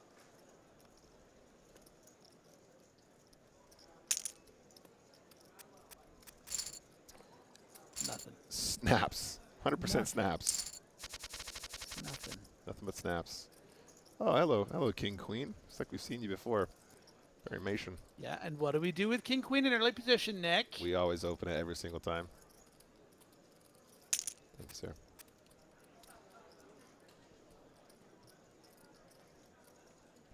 It was an ICM conversation, but okay, sure.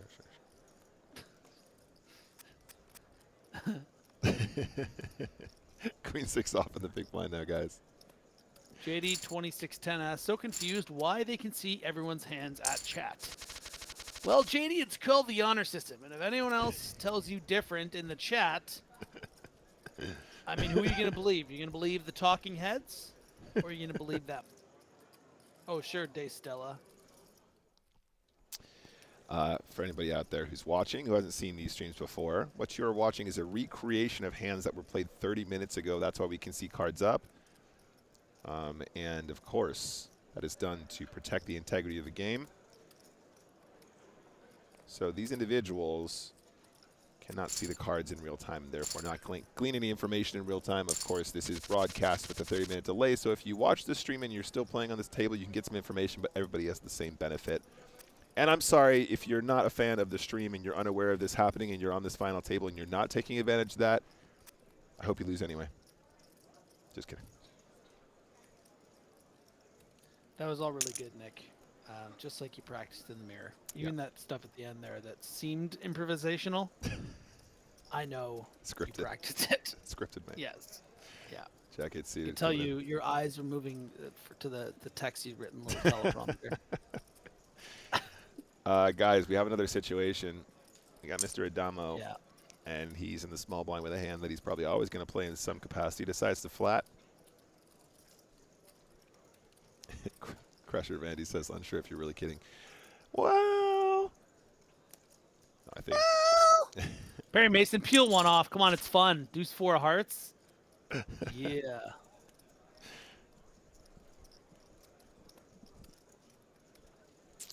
Nah. You know, Michael Adamo actually has a pretty amazing poker superhero origin story. Oh, yeah? Yeah.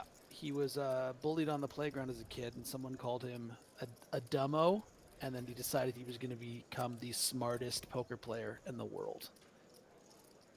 And here we are. Look at this lead.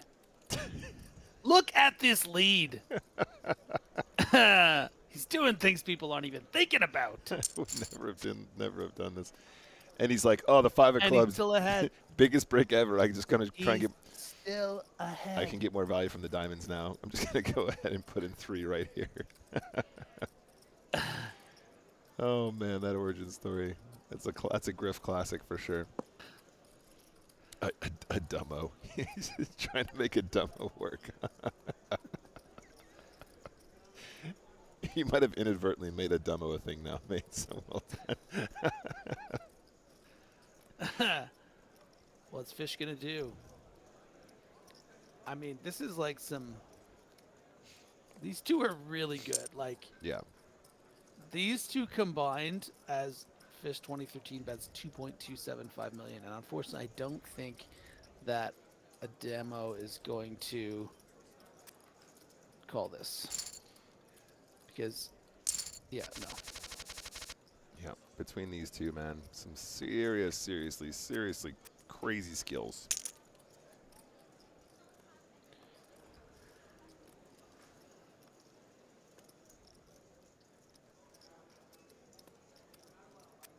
Zero data opening Perry Mason, though.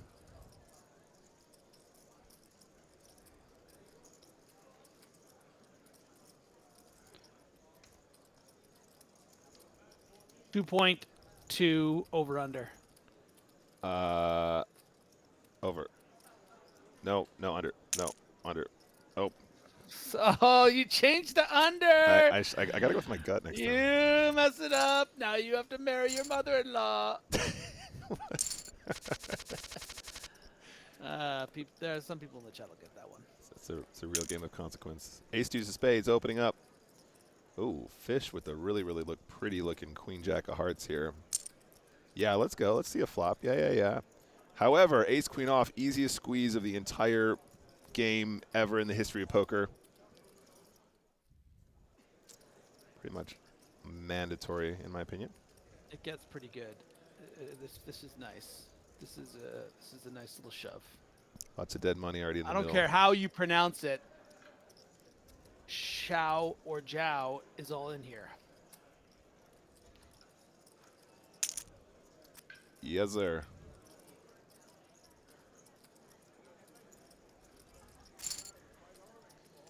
That's how you do it.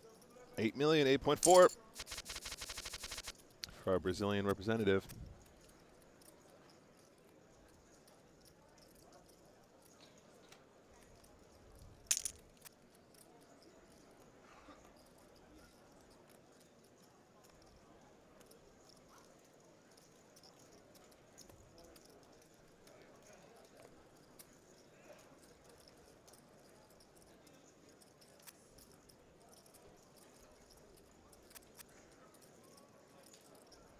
Decor has not had a lot of success with the big blind defending. Has lost has folded the best hand 3 separate occasions. So as a general rule, I would not recommend calling with the 5 high. And it's not just because he's lost those hands, maybe been unlucky. It's because of the way he's played them. Has folded the best hand. And on at least 2 of the occasions, I think a lot of us would have stuck around at least to see another card. Sure, sure. I mean, especially at these levels.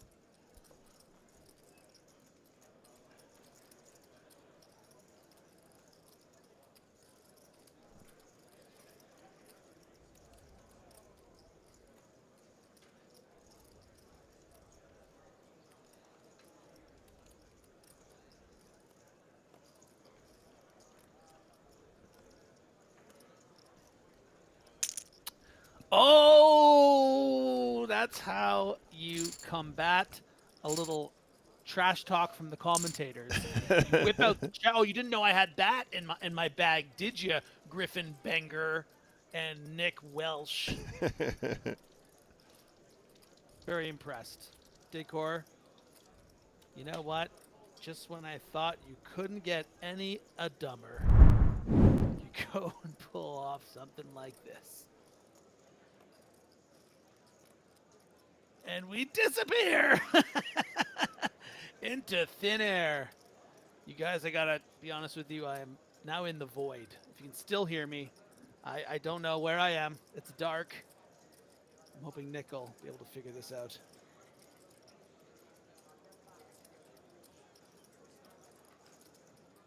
Nick? I'm putting my hands out, Nick. Nick, are you there? Okay, maybe we lost Nick. Maybe it's just me and you guys. Can you guys still hear me?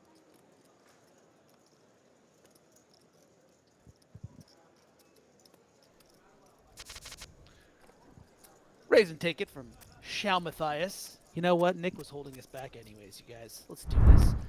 Belabassi in the small blind. And Nick is back! Sorry, guys. We were just getting used to you not being here. But we're happy to have you back. Sorry, guys. Today's broadcast has been very slightly. Hey, don't be hard on yourself. Come on. Trying our best.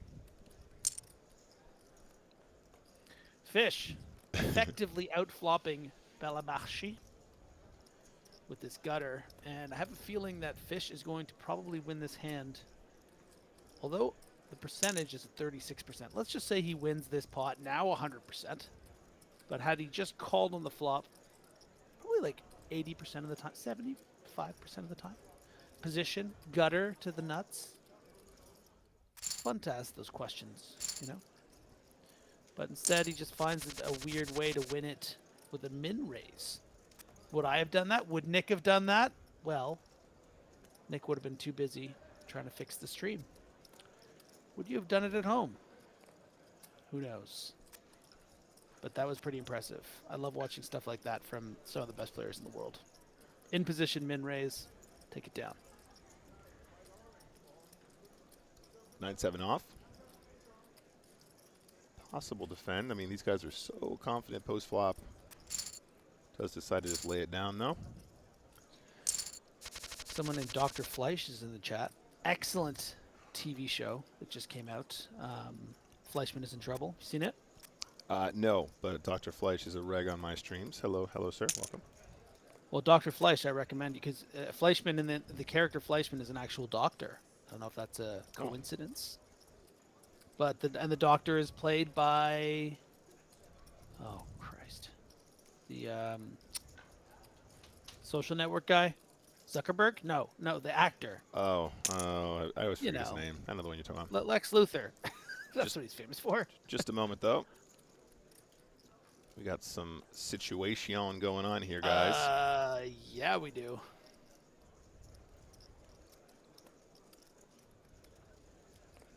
Someone said Adamo bye-bye in the chat, but imagine if they both go all in and Adamo folds and blows your bloody mind, eh?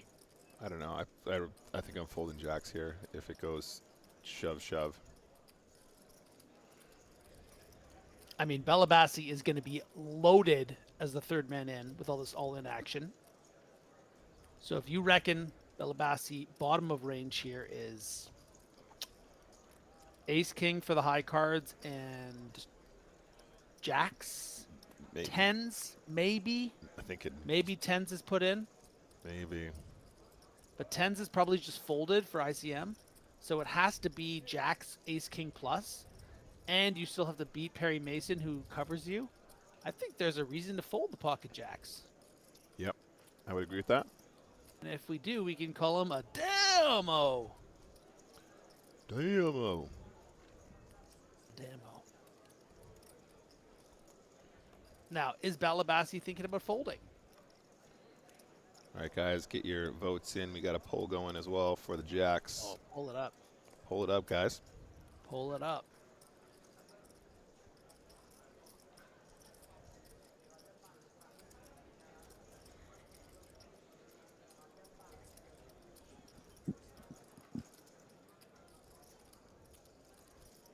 We are deep in the tank.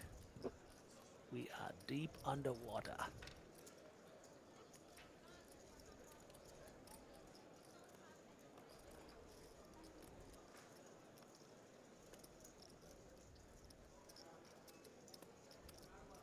Good question by my Rao on Twitch. If Bella folds, then the JJ call is not too bad, is it, at Griffin? Agreed. You're going to see way more likely of a call from Luckbox because the kind of hands Barry Mason will be shoving do include hands like ace queen, pocket tens, maybe even nines. You know, this cutoff small blind 3-bet could just be, you know, I'm Luckbox should just have king jack off here. So I think jacks will actually probably become a snap, even though I don't think Adamo will be entirely mega thrilled. He'll know he has to call.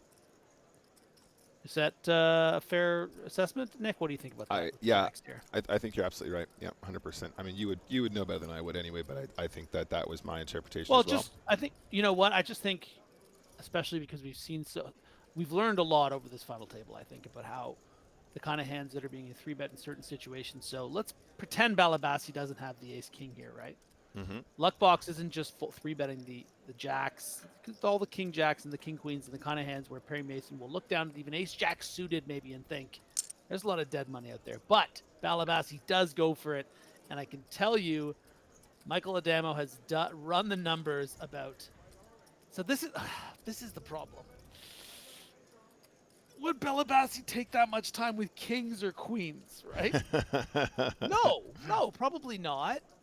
Maybe in some world of balance, you burn 2 minutes of time or whatever it was. So now Balabasi's thinking like, okay, well, or Adamo's thinking, okay, well, Balabasi probably has something like ace king, you know? Yeah, he's got the potential for the free ladder though as well. Obviously, if Balabasi gets eliminated here, so that's just huge immediately. I mean, pay jumps, not huge, like biggest here, but yeah, we do have a classic flip here. Tenor. All right, and we do have an elimination after all. So GG to Belabashi, eliminated in 8th place, $33,700.79. GG to you, sir. And then there were 7. Great. Fold from Luckbox. I think we had all that time. We were able to, you know, we're working with a lot more information than the players on the table at the time that took place. I feel like that's of course. So we do feel very smart, as you all should, as we do. Yeah. Because we got to the right answer before it even happened. I feel like we know Michael Adamo better than he knows himself. We've developed this technology to allow us to be the ultimate chat pros in the world. Jack's a clear fold, Griff, obviously. Never calling with jacks there. But yeah, no, I think that breakdown was correct, and I think that I would agree.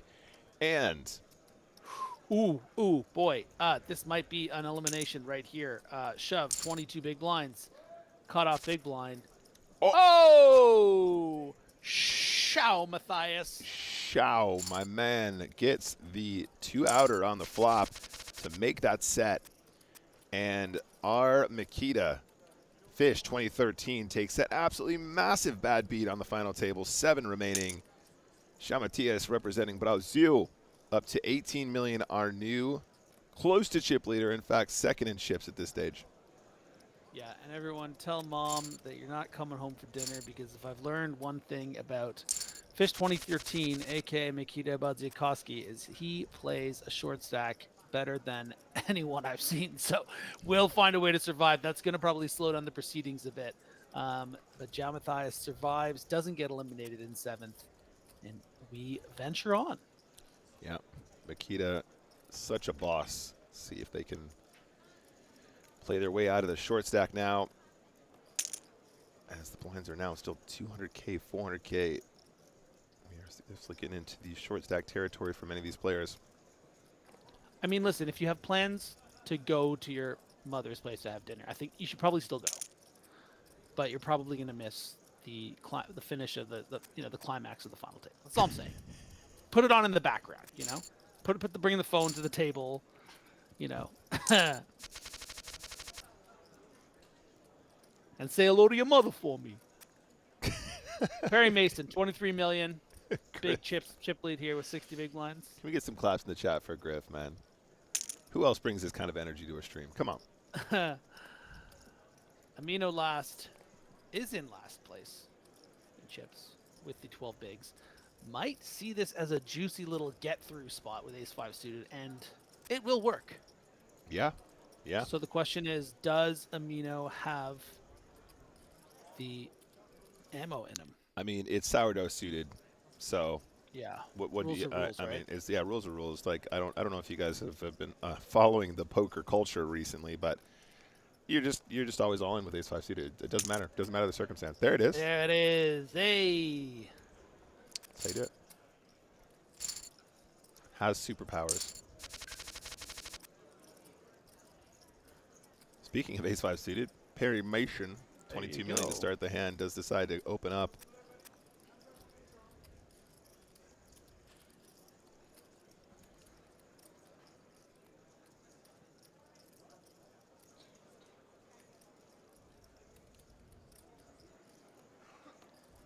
Decor probably leaning between all 3 options with this hand. You'd hate to just get coolered here. It does play as a 3-bet, and that's going to fold out Makita, who would have otherwise shoved, I think, with these 13, 14 bigs. Yep. Yeah, exactly. I think you hit the nail on the head. And look, we just had the sourdough conversation, Nick. Yeah. Perry's not going to fold the... I feel like Helmuth right now. With my hands. I wish you could see them. They're like out here. He can't fold the sourdough suit. It's not even doing an FX raise. I don't know what. Helmuth has a Boston accent. I think it is a carryover from the... Say hello to your mother for me. How you doing, huh? I want everyone here to know that I'm a quarter Italian. The Helmuth impression. My grandfather was Italian from Florence, so I'm white magic. White magic here. I'm white magic here. It's just every time. That was better. Aces open up here. Yeah. I am black box with the 8-5 suited. 8-5 suited, excuse me. Michael Adamo. The man folds jacks with 18 big blinds. Suddenly he's a short stack. Yeah. Another thing, you got a suited hand in the big blind, you call a bunch. It's just the rules. Them's the rules these days.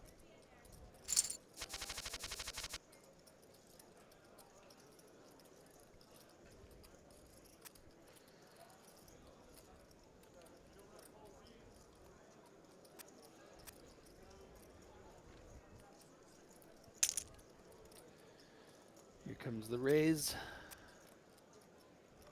Perry Mason. You know, these are the spots now, Griff. Perry can put on a lot of pressure with 3-betting here in these situations. Especially given the fact we've got so many shorties sitting around the table. Zero Data's like, yeah, wait for some of those guys to bust. Get a few ladders, but does decide to flat instead. Very interesting.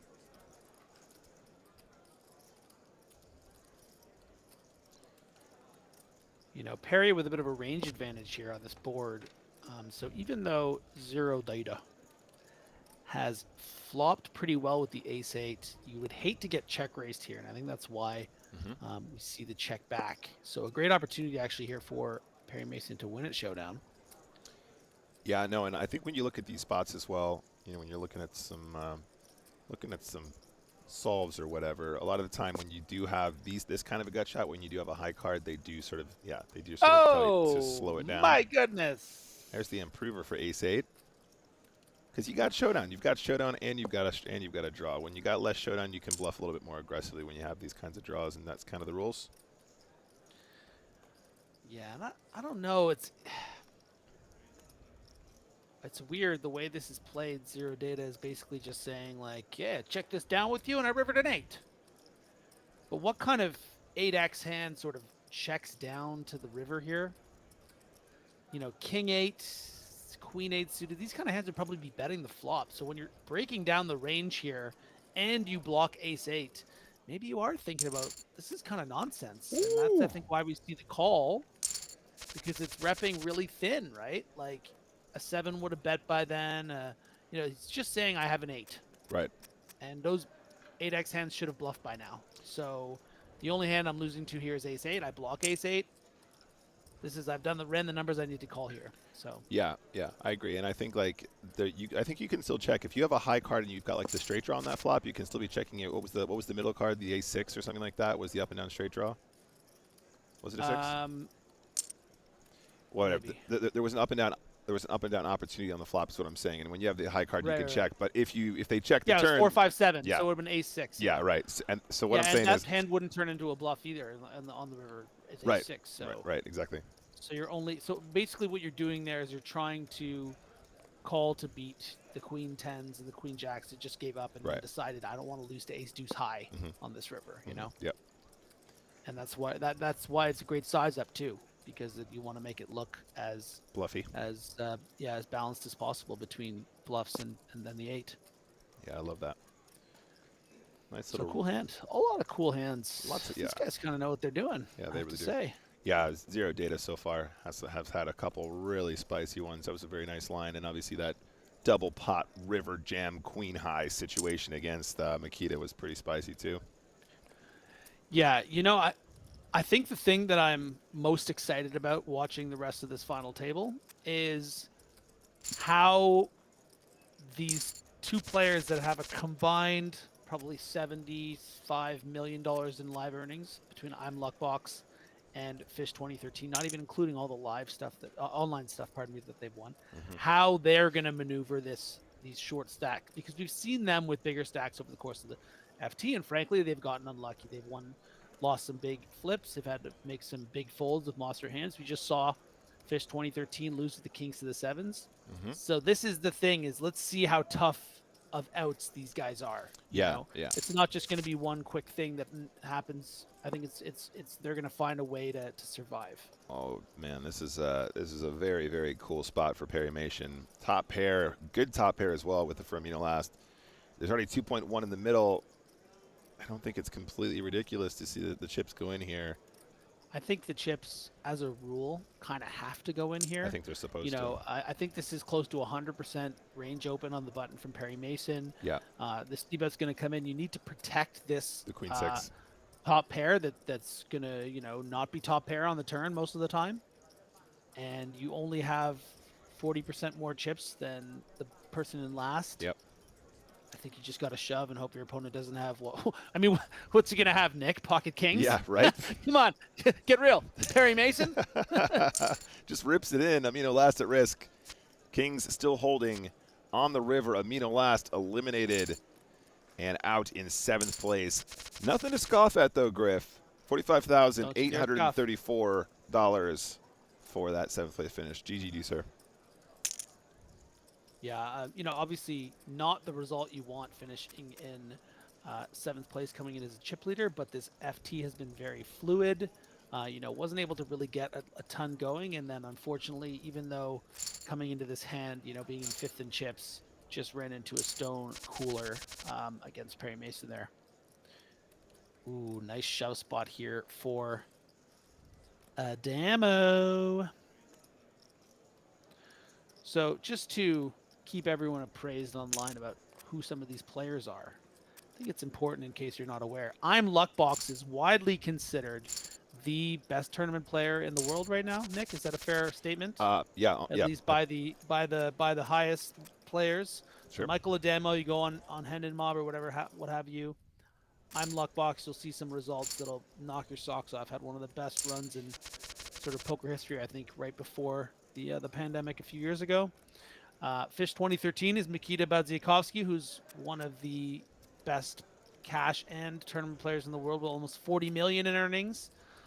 And Shao Matthias is one of the best Brazilian players. So there's a lot of big names on this 5K table, and it's what you'd expect. But it's especially exciting to see those two players right beside each other, and some of the hands we've seen them play today. Yeah, very well said, Griff. I think we like to cover Sunday Millions, and we like to cover some smaller events and stuff like that. But this is really, really special to get to see behind the scenes and how these guys are approaching these situations. Absolutely. Going to be a quick fold here, despite having the best hand from Perry Mason, and this makes some sense to me. If this was blind on blind, maybe a little less chips, you would probably expect to see a pretty quick call off with something like an ace. But with Matthias behind and the fact you really don't want to double up, Adamo with just an ace-5, you have such good separation right now with this 27 million. But this one will go in for the 15 big blinds, and we are going to have a very big flip between I'm Luckbox and Perry Mason.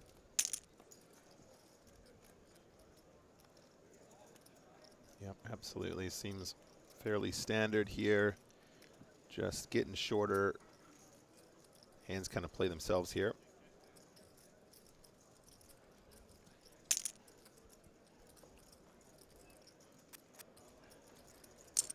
Yeah, and a spot of bad luck almost for Perry to be behind, or here technically in a flip, but does outflop and wins it. And we have to say goodbye to Michael Adamo. Absolutely. Michael Adamo exits in 6th place. I Am Luckbox going to take home $62,336.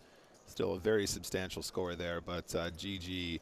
And I'm with you, Griff. I'm kind of sad that we have to see him go because I was really enjoying watching him play. But we are down to just 5 now, ladies and gents.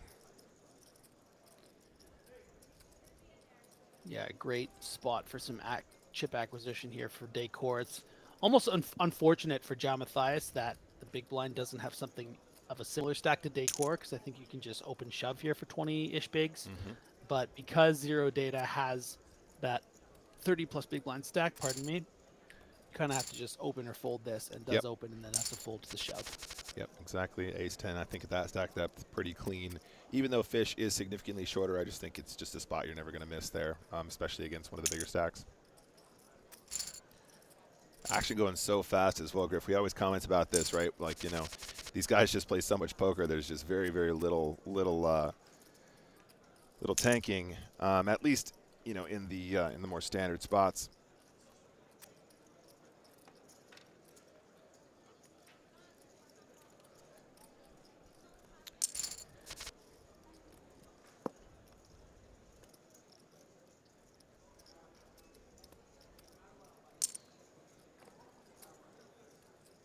Quarter pot continue seems very, very standard. You're going to use the same size here with pretty much all of your range. Very few checks in Zero Data's flop there once they've opened and they get defended there in the big blind. Keeping it nice and balanced.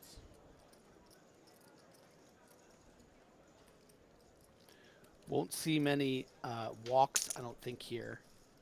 So it is going to play as a significant raise of nearly 4x. And, Jao Matthias is not thrilled about even wanting to continue here. I think he probably will call, but there's no real reason to battle and to hold on and with top pairs and mid pairs against Perry right now, with the stacks as they are.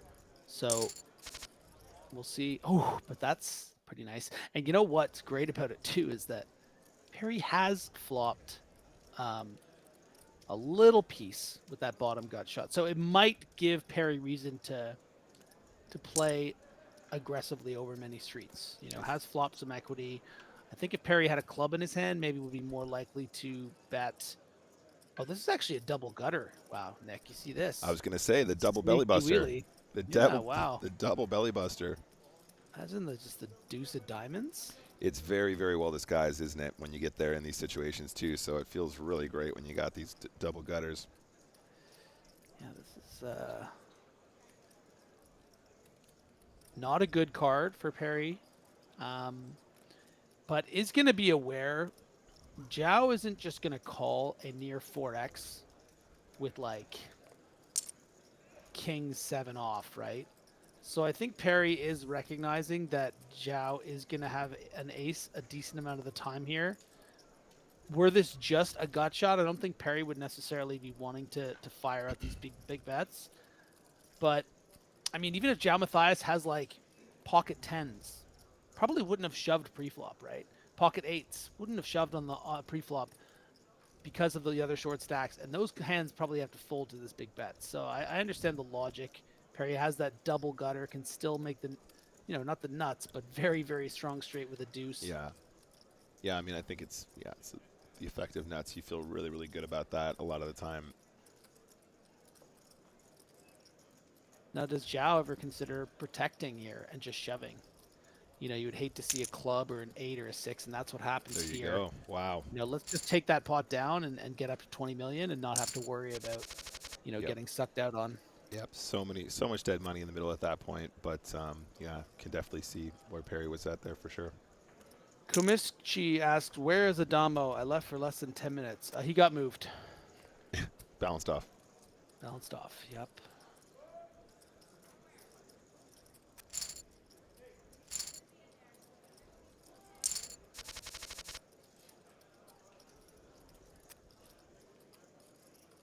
Pocket 4s for Perry Mason. Perry Mason. And another decent shove spot for Decor in the small. Certainly have to be aware of the disaster of getting called and losing here when there's, you know, 30K pay jump, and Fish obviously having significantly less chips. But, you know, you're just getting so many folds and you're getting a nice little chip up that I think you kind of have to just go for it.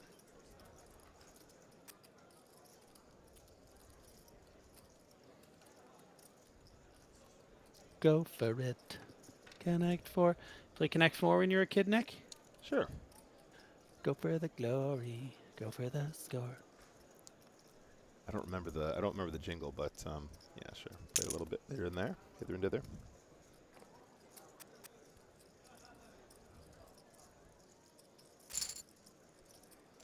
Raising to take it, nice and wide there from Zhao as well. Jack 6 of clubs. Love to see that getting mixed in there. Yeah. Paisley Road with the callback. That's why poker is not profitable for good players. Very nice. Love to see that making a comeback. Forgot all about it. You get the What gold is star. that? There was we did a copy pasta. Some guy, I think it was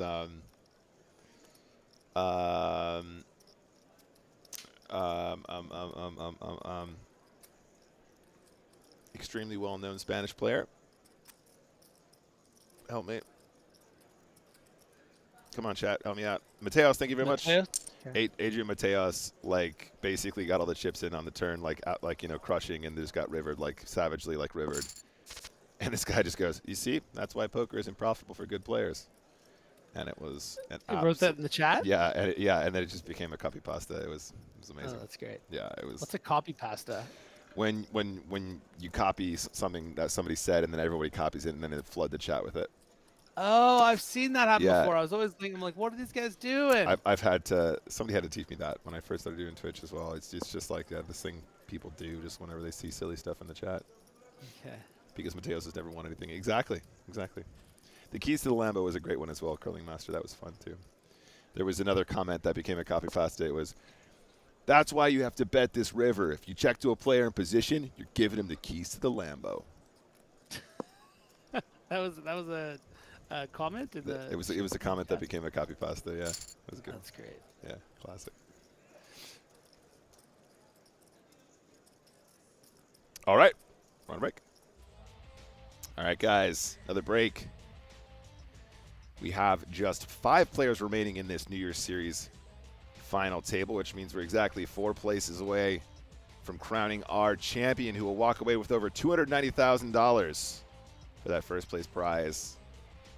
Currently, our chip leader, Parmesan, 26 million.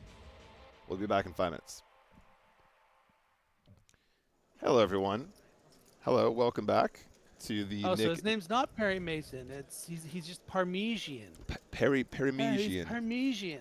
That's actually really funny. I went to read his name from the lobby, and somebody in the chat was saying I was reading it as Parmesan, and I had that in the back of my mind, so I couldn't read it. And I couldn't unsee it, unfortunately. Maybe it is Parmesan. It might be. Perry Mason currently leading the pack, guys, with 26 million. Griffin, I am so excited for the Bahamas guys. And just a reminder, I'm going to say it again because I know a lot of you guys have just joined us. We will be covering all of the action from the PCA and from the PSPC starting next Wednesday, the 25th, right here on Twitch and, of course, on YouTube as well. So make sure you hit the follow button so you can follow along. I'm going to be there. Griff's going to be there. We're going to talk about poker a bunch, if I can point in the right direction. And, yeah, I can't wait. It's going to be cool. So apart from the pigs, Griff, any other plans? I think that's a good, as you say, we're going to be ridiculously busy with our work, obviously, but if you could just make it to Pig Island one time, you know, that would be a big thing to tick off your list, having been there a few times and never getting a chance to do it, right?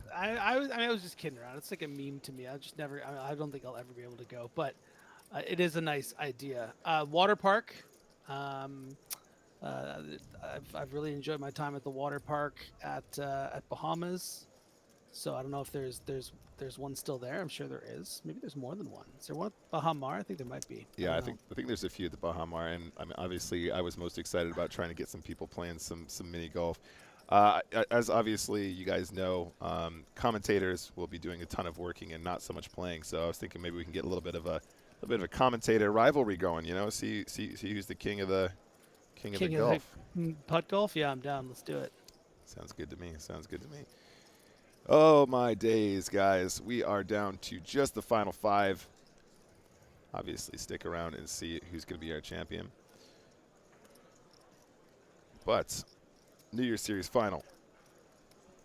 What are your thoughts, Griff? Well, it's been a pretty really high-level final table, as you expect from these buy-ins. It's not every day you get to really cover a 5K plus buy-in event, you know, especially one pretty significant field, over 300 players.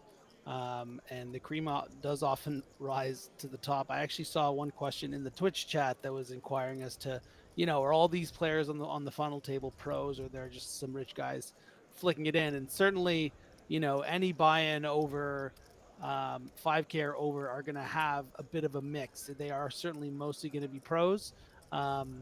But it certainly seems like the majority of this final table has been pros, and that sort of explains the high level that we've gotten accustomed to from watching it. And that's really what makes the PSPC so exciting, is that it is if you're not familiar, it's a $25,000 buy-in with hundreds of players that have won platinum passes that would otherwise never sniff a buy-in so huge. So it's going to have a nice little balance of those pros, but way more closer to even, I guess, but it'll be interesting to see for sure. Yeah, no, absolutely. We did see some of our big names taking some pretty big hits. We still have João Matias in the mix, of course, still 21 million.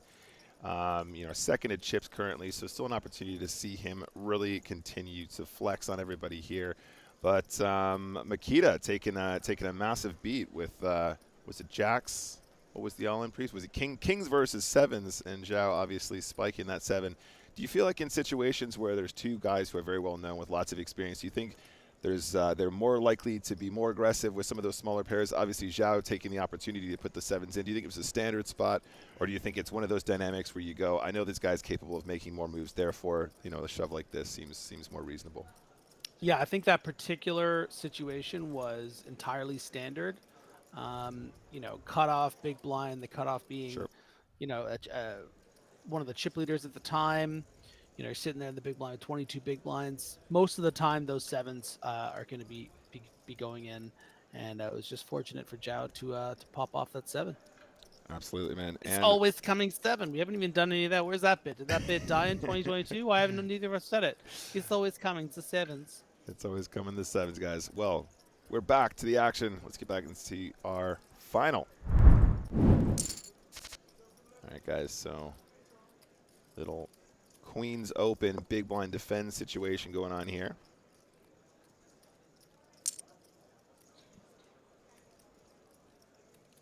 Yeah, I'm gonna see if we can get some more of our little jingles plugged in and stuff like that too, guys. It's a bit different now when I'm having to manage these streams because we have a little bit less technology. But hopefully, moving forward, be able to get some fun animations and stuff back in like we usually do.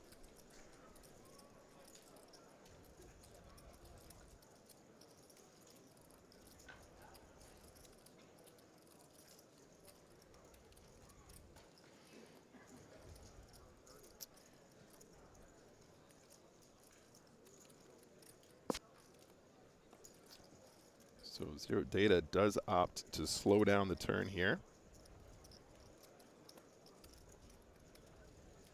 That might invite a bluff here from the king high. You know, you would hate to lose to ace high in a situation like this, when it would appear that, but it's going to get snapped off. Of course. Oh, yeah. Yeah, the problem with that particular straight draw board is that even though the 4 has completed some stuff, you know, you still have all those 9-10, 8-9, 8-10.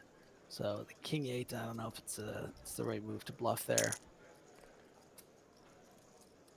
Actually, more likely you have those hands than you do the lower end of the straight draws because you fold a lot of those pre-flop. Ace-9 suited, and this is Perry Mason. I don't think is going to buy this. I think that he's going to say, okay, I don't believe you're just minning with aces here, so I'm going to do this because I think you're going to fold a lot of the time, and then when you do somehow have it, I'll just take my equity. You know, even if you have queens here, I'm 30%. And that's, I think, what Perry Mason is thinking, and it should work, and Fish should cut and run.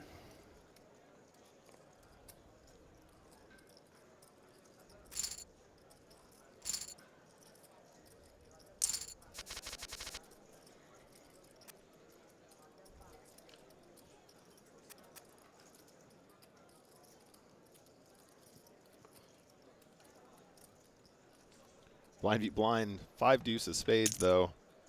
Okay, fair enough. Does decide to open it up here. Min raise. It is a very mini raise though. That's funny. That is really interesting. That's unexpected for sure.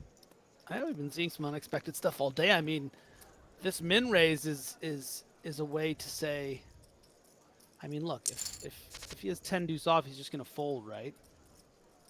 But, you know, if he has king high or queen high, he's just going to call the shove. So yeah, it's interesting. And now this min raise bet, I mean, what do you do at 9-8? You gotta fold, right?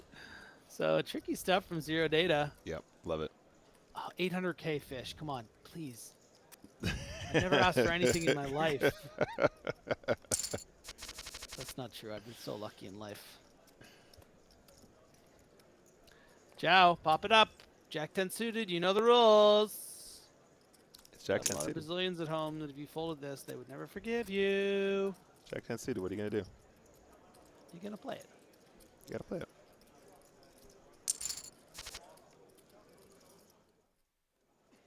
Perry with the crabs. Pretty bad board for Jack 10 of diamonds. Yeah, it doesn't feel But fantastic. do you maybe want to bet because you don't want to have to give up? No, I didn't think so. It's just not your board. Maybe one diamond or I don't know. But Yeah, I think there's definitely a lesson there as well. Like, you know, obviously you can bet, and it's not like the worst move you could ever make, but I think that there's so many board textures that you just always bet. It's like, it's kind of nice just to have some where you're just like, okay, this is just not me at all. Yeah. This is so far from me, and also, you know, not really clear how I want to improve anyway. so far from me, this flop's the problem, it's me. Summer will love that. Pocket threes with the 3 of spades. Oh, disco, play the disco thing. You got the board, right? Disco. We're in the disco. Street flash. Disco zone. It looks like a street Why'd you flash. stop singing music? Thank you, Tom.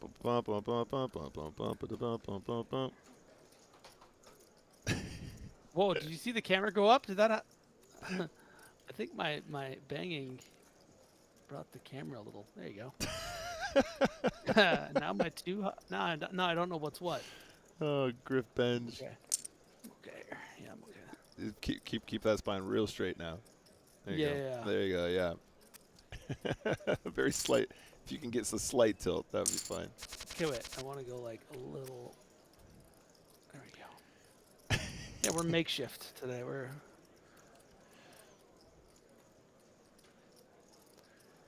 Okay, Yeah. Fish. Enough mucking about, buddy. It Hey, was- Makita.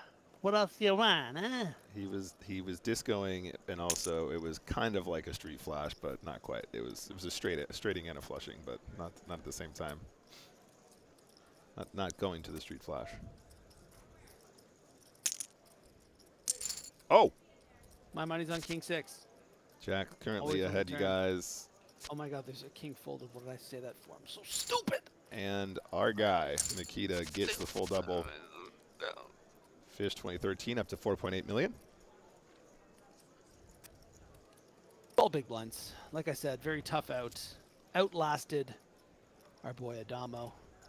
And now every opportunity to at least get past decor.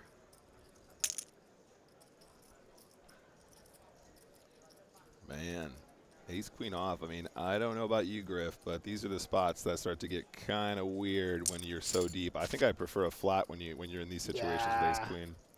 No need to get weird. Just Yeah. call. Yeah, very interesting. Obviously, ace queen, a hand that in certain situations you're just really happy to be putting in 3-bets all day long, but so many shorties here looking really, really Nope. good. No Strategy 97 asks, is Fish 2013 a recreational player? About No. as far from recreational as it gets. He Is literally the best player in the world. he literally does not have any fun playing poker. There's no recreation for him Sorry. whatsoever.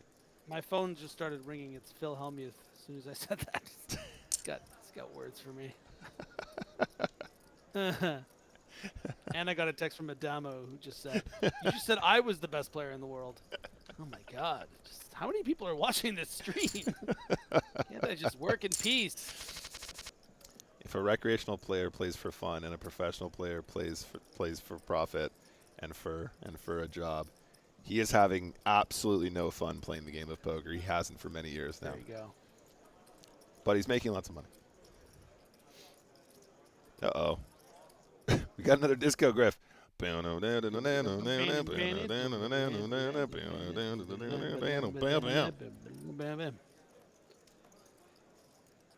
Okay, with everything you've learned today, Yep.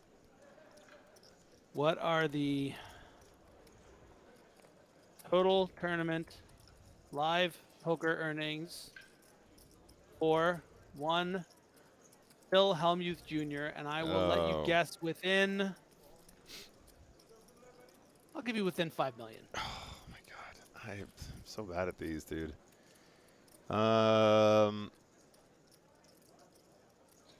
I mean, Don't mess this up because he is watching apparently. yeah, He yeah. just called me. I don't want to get in trouble here, but I'm so bad at guessing these things. I mean, you want a little? I'll give you a little hint. Okay. It's not 0. No, my hint is that he doesn't really play high rollers. Right? He doesn't play 100Ks. He doesn't get these, cheap little 300K min cashes like Makita, who's a fraud, by the way. I don't care how well you're doing. Griffin's off the rails today. First he said Makita's the best in the world, then he called him a fraud, and then Hellmuth called him. No, okay. So yeah, guess your Hellmuth amount. He called Jason Adamo a dummo. He invented a nickname Yeah. for him that doesn't exist. That bully called him that in school. That was not me. He invented an origin story for Adamo. And then Phil Hellmuth called him and told him he was When the the greatest in the biopic world. comes out and you see that scene, just know I wrote the movie. Sold the script to Hollywood because they're all suckers. You're gonna love this Adamo thing. All right, Okay, Hellmuth, how much? I'm gonna say. I mean, man, he's been around for so long. 30 million. Oh, someone get this guy a prize. Really?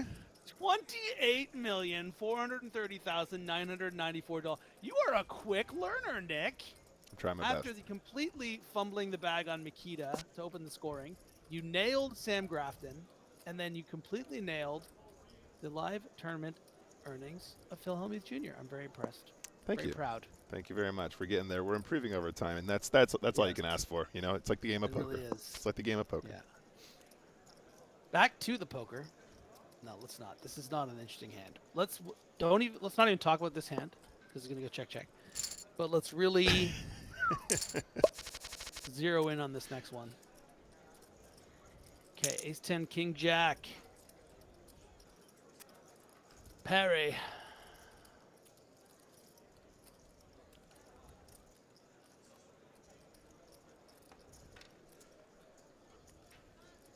Ooh, Mr. Super Tash says Tony G hasn't looked. Makes me wonder how much Tony G has earned, actually. That would be a good one. Yeah. What's this? I just got. Maybe that's when you should ask me. What's that? My fax machine just started going off. Tony G sent me a fax to let me know I was wrong. Nice. What would why don't you ask me? Let me guess one. Okay. Gosh. Okay. I'll find. Let me see if I can find one for you. As Shao Matthias probably just has a shove, or could even limp trap, maybe even raise. I don't know what. Oh man, Zhao's gonna do here. I've got a really good one. Okay, hit me with it. I think it's really gonna trip people out in the chat as well. Obviously, there's no cheating, guys. This is an honor system. No cheating. Here. This is like trivia night, okay? Yeah. You don't go find out the answer on the internet. This is an honor system, similar to the fact that we're showing cards up coverage here at PokerStars. The honor system is important. Okay, who is it? Drum roll. I feel like this thing. Got to stop drumming. Sorry, guys. This is, it's Nick Walsh Day. It's kind of all hodgepodge. All right, I'm trying to find it right now. Yeah, because you have to kind of give me a number that a decent range that you want to. Oh my God, this is absolutely perfect. As Perry Mason is flopping the world here and going with the lead, which I love. Let's do this hand first. Yeah, let's finish this one first. We're dealing with a kind of a street flash. Kind of a street flash. It's a street and a flash.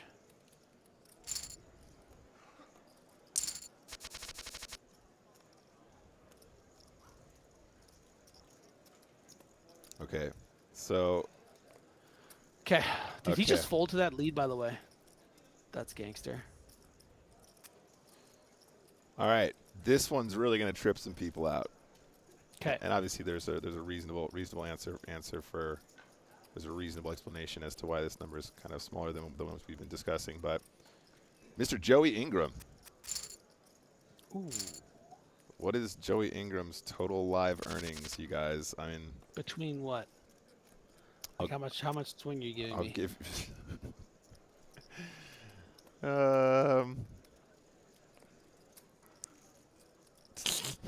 I really don't know. Okay, I know it's ridiculously low now. By the way, well, it's yeah, like beyond. It's. Yeah. I mean, well, there's no like, because sometimes you would ask something like that where it was like, and just like there was some secret freaking 120K score I didn't know about. You know what I mean? But with you hesitating, I feel like but my hesitation was more because I didn't know what my spectrum is I was supposed to give you, right? Okay, within 20K. Yeah, that's fair. I think based off what I'm thinking. Okay.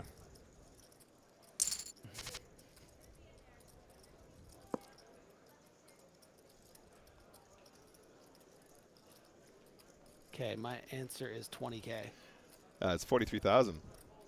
Oh no, I didn't get it. You just bricked it. I bubbled it. Just bricked it, mate. You just bricked it. I bubbled it. I should have time banked at the bubble. I mean, and you know what? I can tell you right now, probably a much happier person for it because he just makes all his money playing cash instead, like a real man.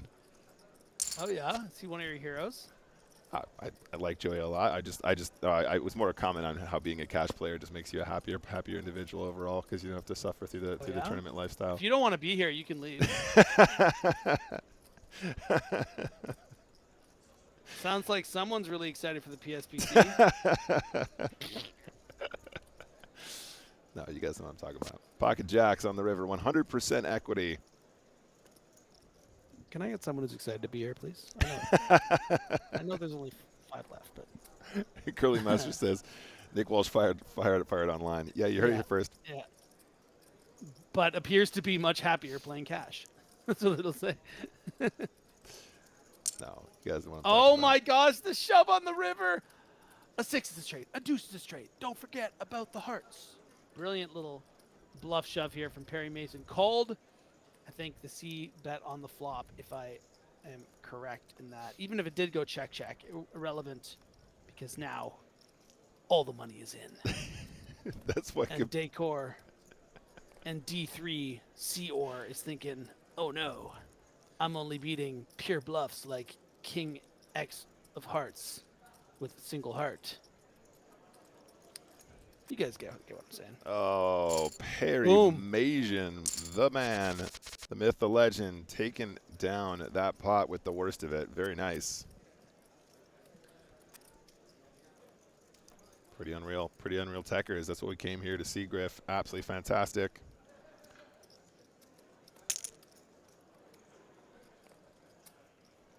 And now the 3.5x being like, come on, I'm the guy now.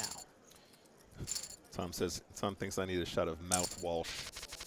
Yep, absolutely. Nice. I just need to go and invent that brand of alcohol, and then yeah, we can have a conversation about the mouth Walsh again.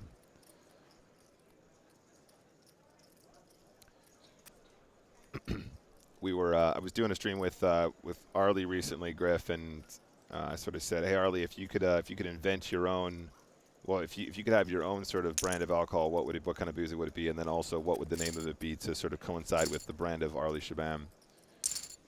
You know, a couple people were suggesting some stuff for Arlie. We came out with some funny one. It was mostly to do with him being Canadian, and somebody was like, what if Nick invented a like peppermint schnapps like shot that actually looked like it was a bottom of mouthwash, and we called it Mouth Walsh. Nice. And we decided that would actually be a decent maneuver. I mean, coming next Christmas, you guys, on the Nick Walsh TV website, Mouth Walsh, officially available. Fish 2013, Nick Walsh. Yep. Is in big trouble here. I think so too. With these 7 big blinds. He's got the King Jack suited, and you're up against chip leader who's raising with a lot worse. You're thinking, may as well just take my equity here. And maybe a small percentage of the time I even get a fold.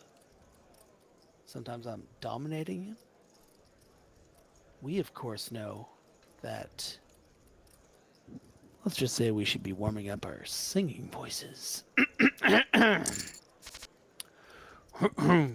Whoa, and Fish 2013 just calls, and that means that maybe we won't be singing, because Fish could just check fold here.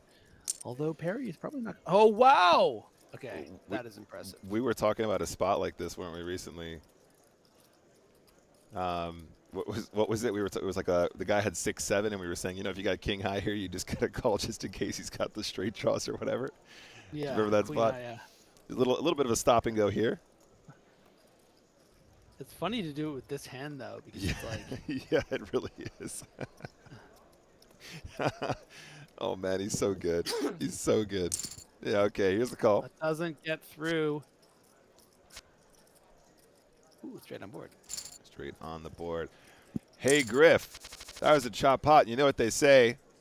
Everyone loves a chop pot. A chop pot. Okay, I think I was behind again. I feel like our sync is actually pretty close, so I don't know. I think. I needed to be quicker. No. You're just wrong. Okay, well, it's a bigger number than before.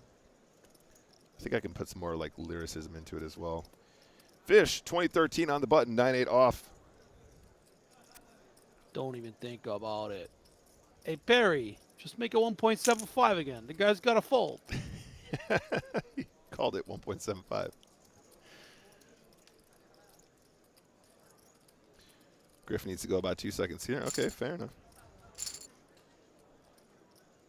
To be fair, you both said the same words. Thank you very much, Suitor McGavin. Wow. That's real positivity for you. Appreciate it. That's nice. I like that guy. Hashtag mindset. Love it. Thank you very much. Blind v blind, guys. King 3 off. I think you can just shove this every single time, Griff. And I think you should do so every single time. Yes, for under 10 big blinds, it's Yep. snap in. It's the Snapperino Cappuccino right there. Snapperino Cappuccino. Whoa, nice. Jinx. We both come up with that at the same time? Perry. It's not about sex, Perry. It's about trust. You a big Team America fan, Nick Walsh? Clearly. I love Team America, yeah. Or So how come you haven't been at least I did. laughing at my jokes.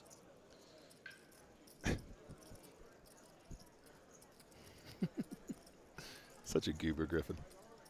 Such a goober. Jack 10 offers 0 data. Doesn't want to get too involved right now with these short stacks. Might even just want to fold. I mean, try to flop something, and it's going to like, oh, better hold on. Nah. Normally Jack 10 would be a defend, but this time, get out of there. Other two guys are really short. I mean, listen, there are 5 people left in this tournament right now. We're looking at a $70,000 pay jump. If you can just let those guys bust. 0 data, 8-7 suited. All in, buddy. Let's go.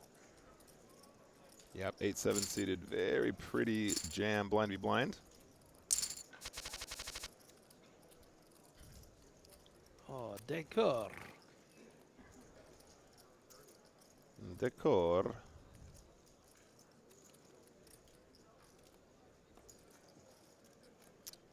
Yeah.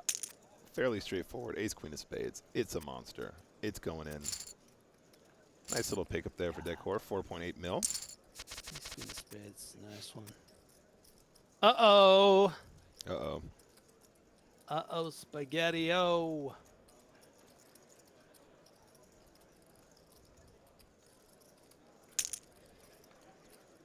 Pretty much all of it.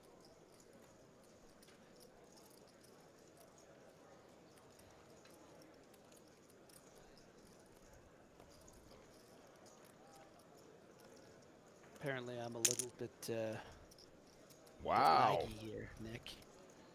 Just a little bit. All right, so we do have the all-in guys. 7 still holding, and we see another double for Fish 2013, just shy of 6 million now.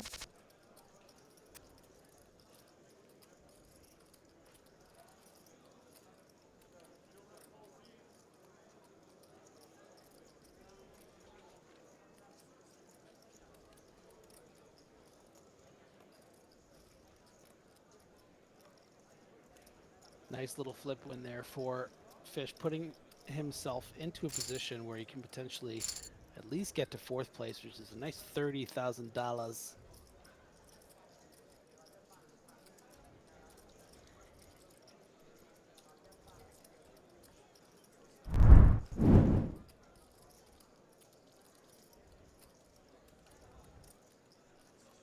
He's 5 suited, going to open up here from the cutoff.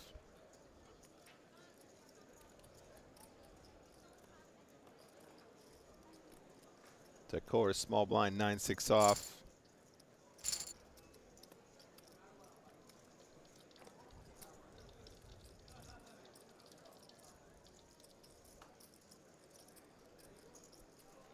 This time, Jack 10 suiting from Paramesian. Paramesian. Fish 2013, pretty ugly hand in the big blind, and the short stack does make the fold.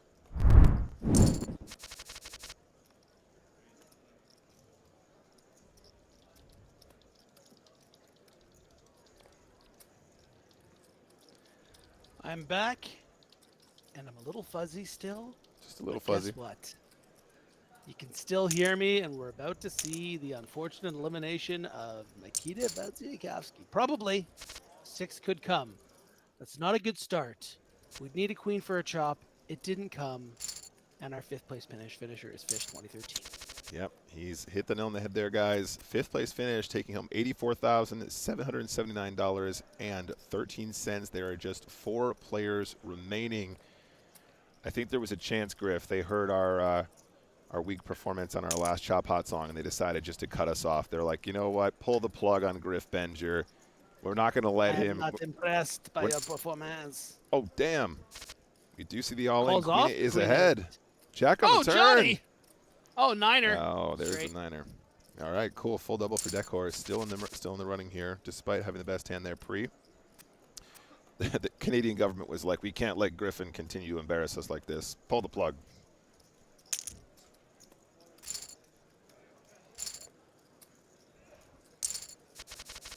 Still a pretty fast pace of action here. Zhao with the ace-8 off in the cutoff.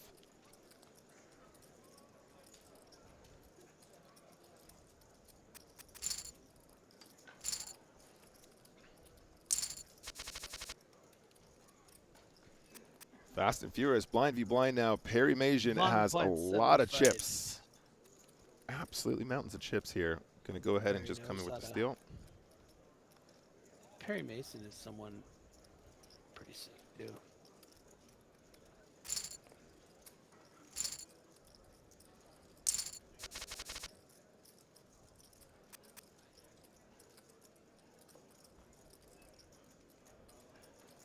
Jerry Odine.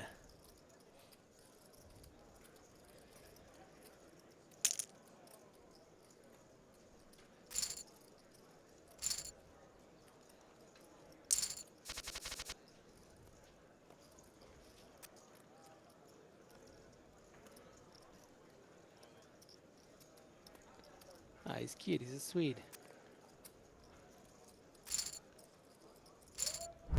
What up now, Swedes?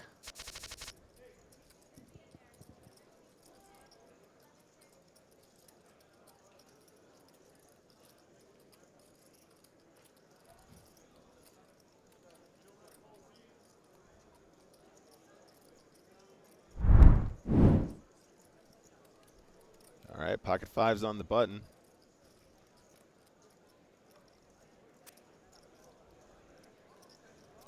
Little blind v blind action.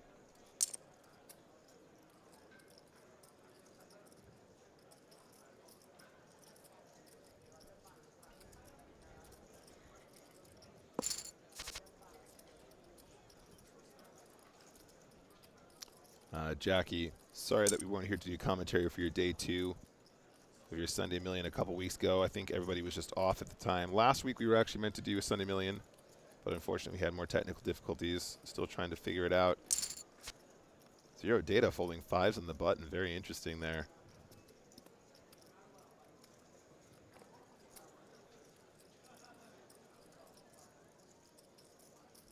Perry Majan turning a top pair. Big old 10 on the turn. Yeah, feels good. Puts in a chunky bet, about 3/4 pot. It's a little bit less.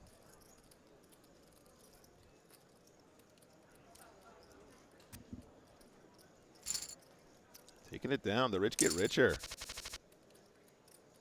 Perry Majan doing a real good job. Blind v blind now. Ooh. Oh, man. Oh, man. Queen 4 of clubs here. Obviously not as easy now that Decor's got that 6 million. Might play as a shove, yeah. I was going to say it's really, it does limp. It's very close, especially with the ICM considerations, but he has the shortest stack as well, so he has the least pressure on him, really.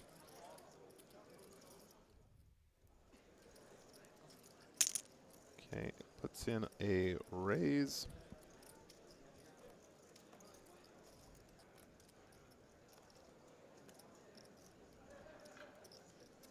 I don't think it would be the craziest move ever. Does manage to dodge the bullet for now, at least.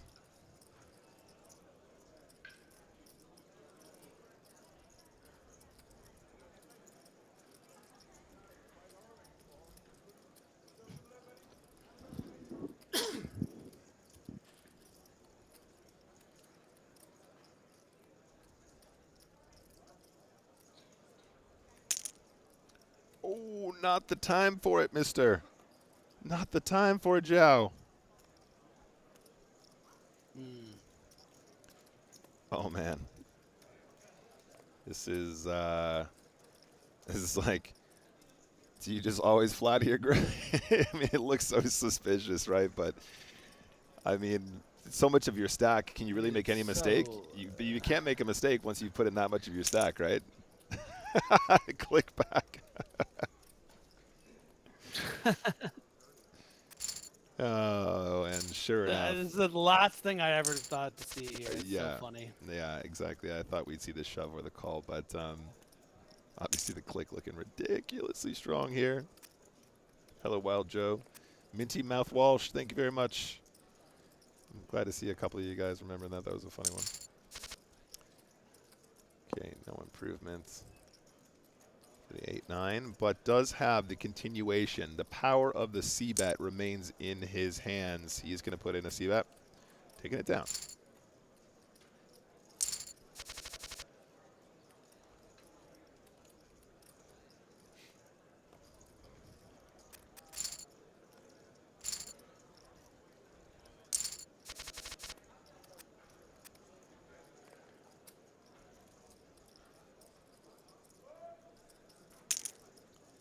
Blind v blind, pocket tens is a monster.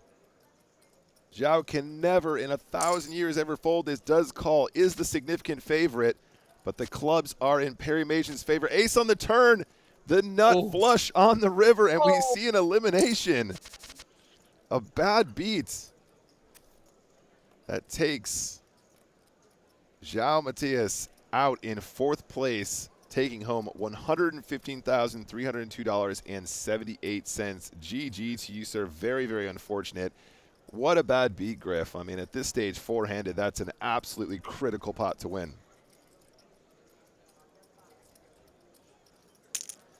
Yeah, and suddenly, you know, 3-handed with a massive chip lead for Perry. And this situation right here, I mean, 20 big blinds, zero data might decide to just go for this. Yeah. It does end up folding. Uh-oh. Uh-oh. I mean, the 4's just always shove now, right? It's pretty bog standard blind v blind strategy. I think the 4's just rip every time. 10's trapping successfully. 10's still in front, still in on the turn, and the full double up to 20 million.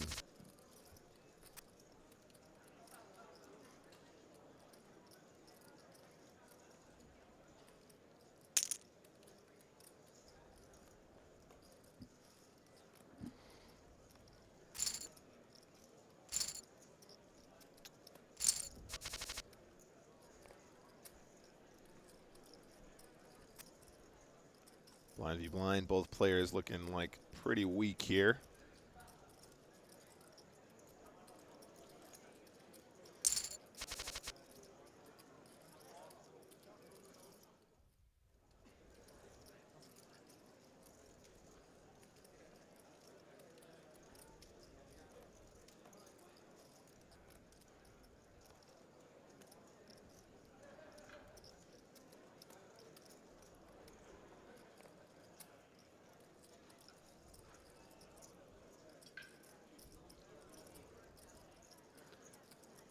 Double down, double down. Easy peasy.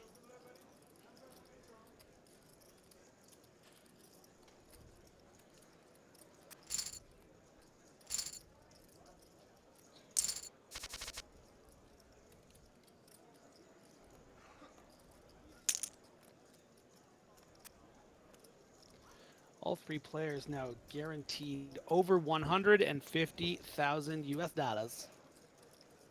That top prize of nearly 300 grand for first in this 5K New Year's Series main event final table. 306 of some of the best players in the world showing up to play this. And Perry getting attacked with the 4X from the Kevin Big Blind King 7. I don't think that Perry buys it. Wow. Cherio lead, the Swedish sensation, smashing it in zero data's face, and now has a 3.5x chip lead over the second in chips. 5x, over 5x from the last place in chips. Amazing. Really in position here to win. Yeah, really, really strong play there. Put some of that Parmesan on that. Want some Parmesan for that pasta?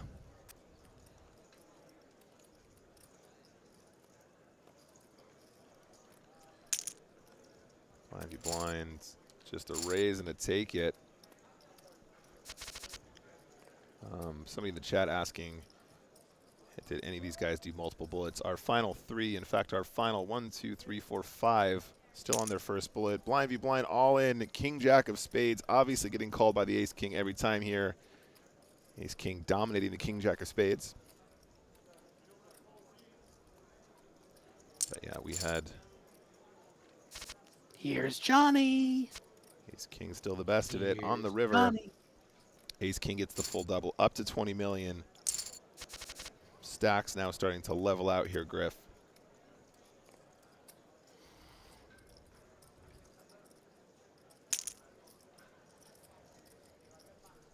Okay, Jack's putting in a slightly bigger than 3x raise here. Parmesan, definitely a hand he's going to want to play. Does he just call? Does he 3-bet? Is the question. King 7 off doesn't really feel like the best king to 3-bet in my opinion, Griff. But obviously ICM pressure does sometimes make people do more wild things.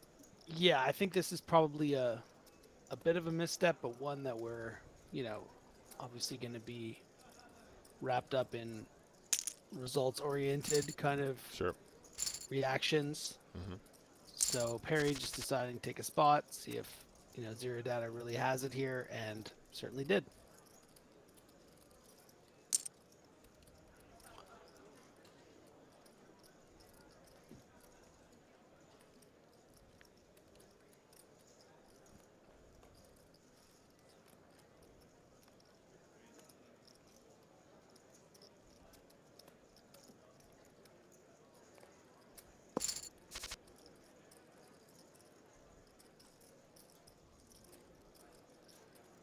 So top pair now for Decor.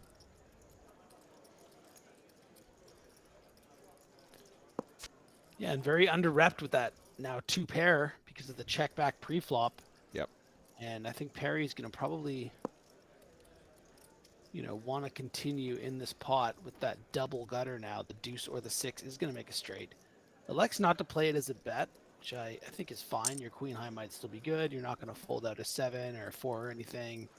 But now you're facing a pot-sized bet, and you're quite annoyed, and you just, you know, let it go. Wow. Good discipline there, I guess.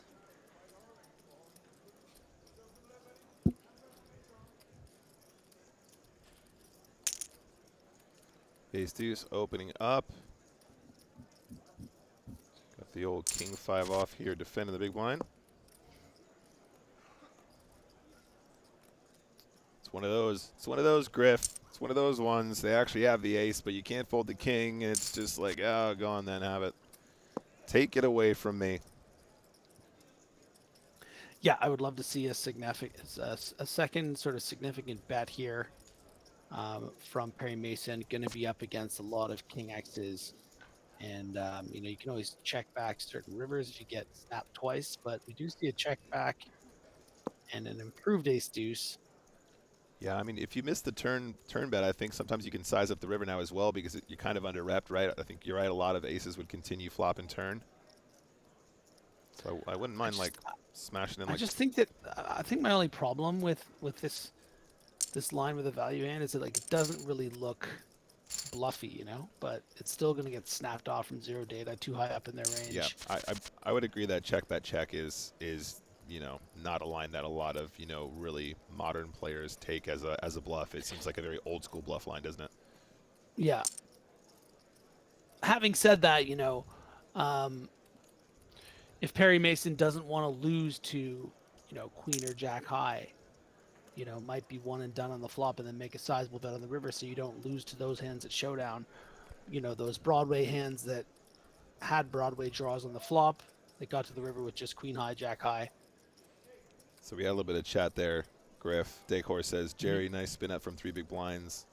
Perry Mason saying, haha, yeah, nice to be here. I mean, gotta love the spin up. Gotta love the scum run. Yeah, spin ups are great. So, guys, we might occasionally see the ace deuce go for something a little bit wild here. I mean, we Yeah, do. limp call on 25 bigs. Here it is. All right, ace deuce tried to get the best of him, but ace king holds, and Zero Data, one of our favorite names of the day, is eliminated in third place. $156,815. We are heads up to crown our champion. Couple GLs in the chat, love to see it. These guys clearly have some experience with each other. And in case you missed it down there bottom right, guys, we are playing for $290,000 here. This is a serious jump.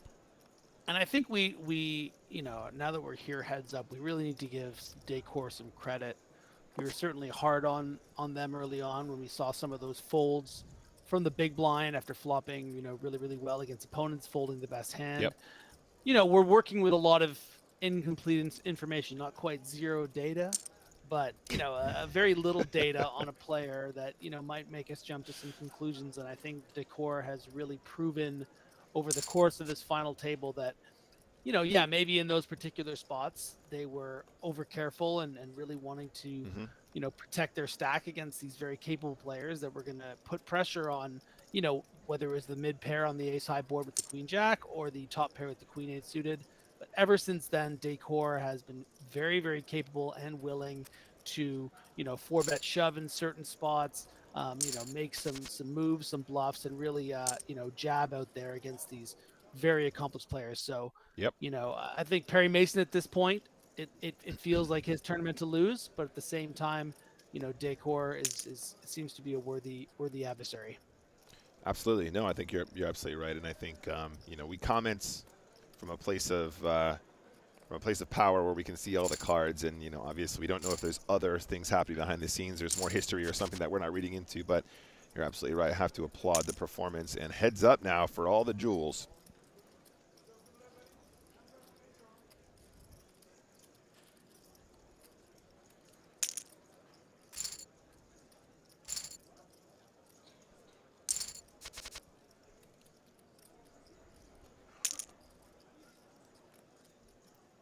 So open from the ace-9 heads up.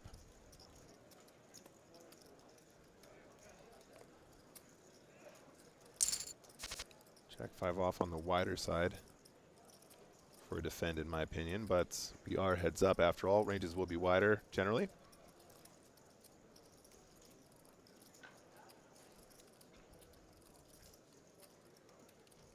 Jack-10 for a flop that is commonly continued on.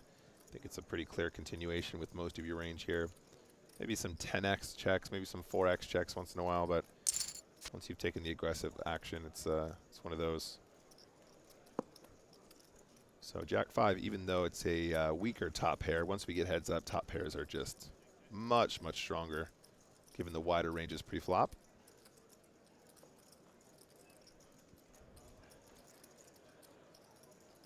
Farmer in the chat saying Decor is a spin and go player. The heads up is his thing. Love to see it.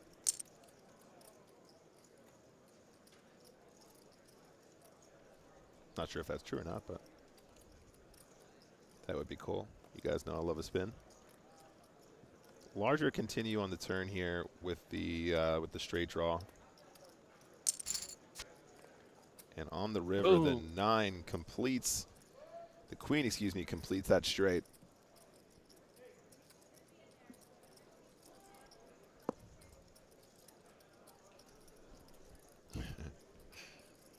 Thank you for the shout out, Tom.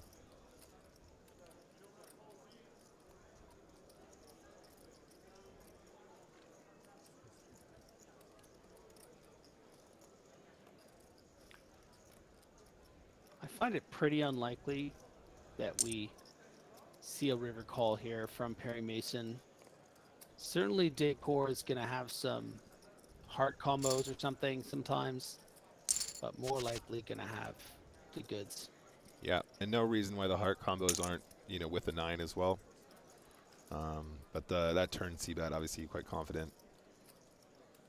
And here we have pocket 7s now, heads up. Putting in the 3-bet.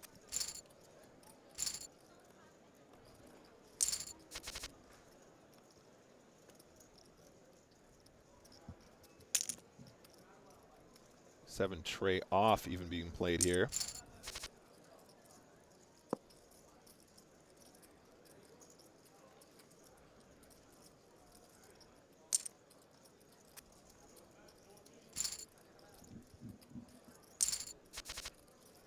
Uh-oh. Oh my goodness. Perry Mason with the 9s. This is effectively the whole tournament here. 9s against ace king. Either Perry Mason is going to win this 50 big blind flip. Yep. Or Decor is going to, you know, leave Perry with just 20 or 25 big blinds.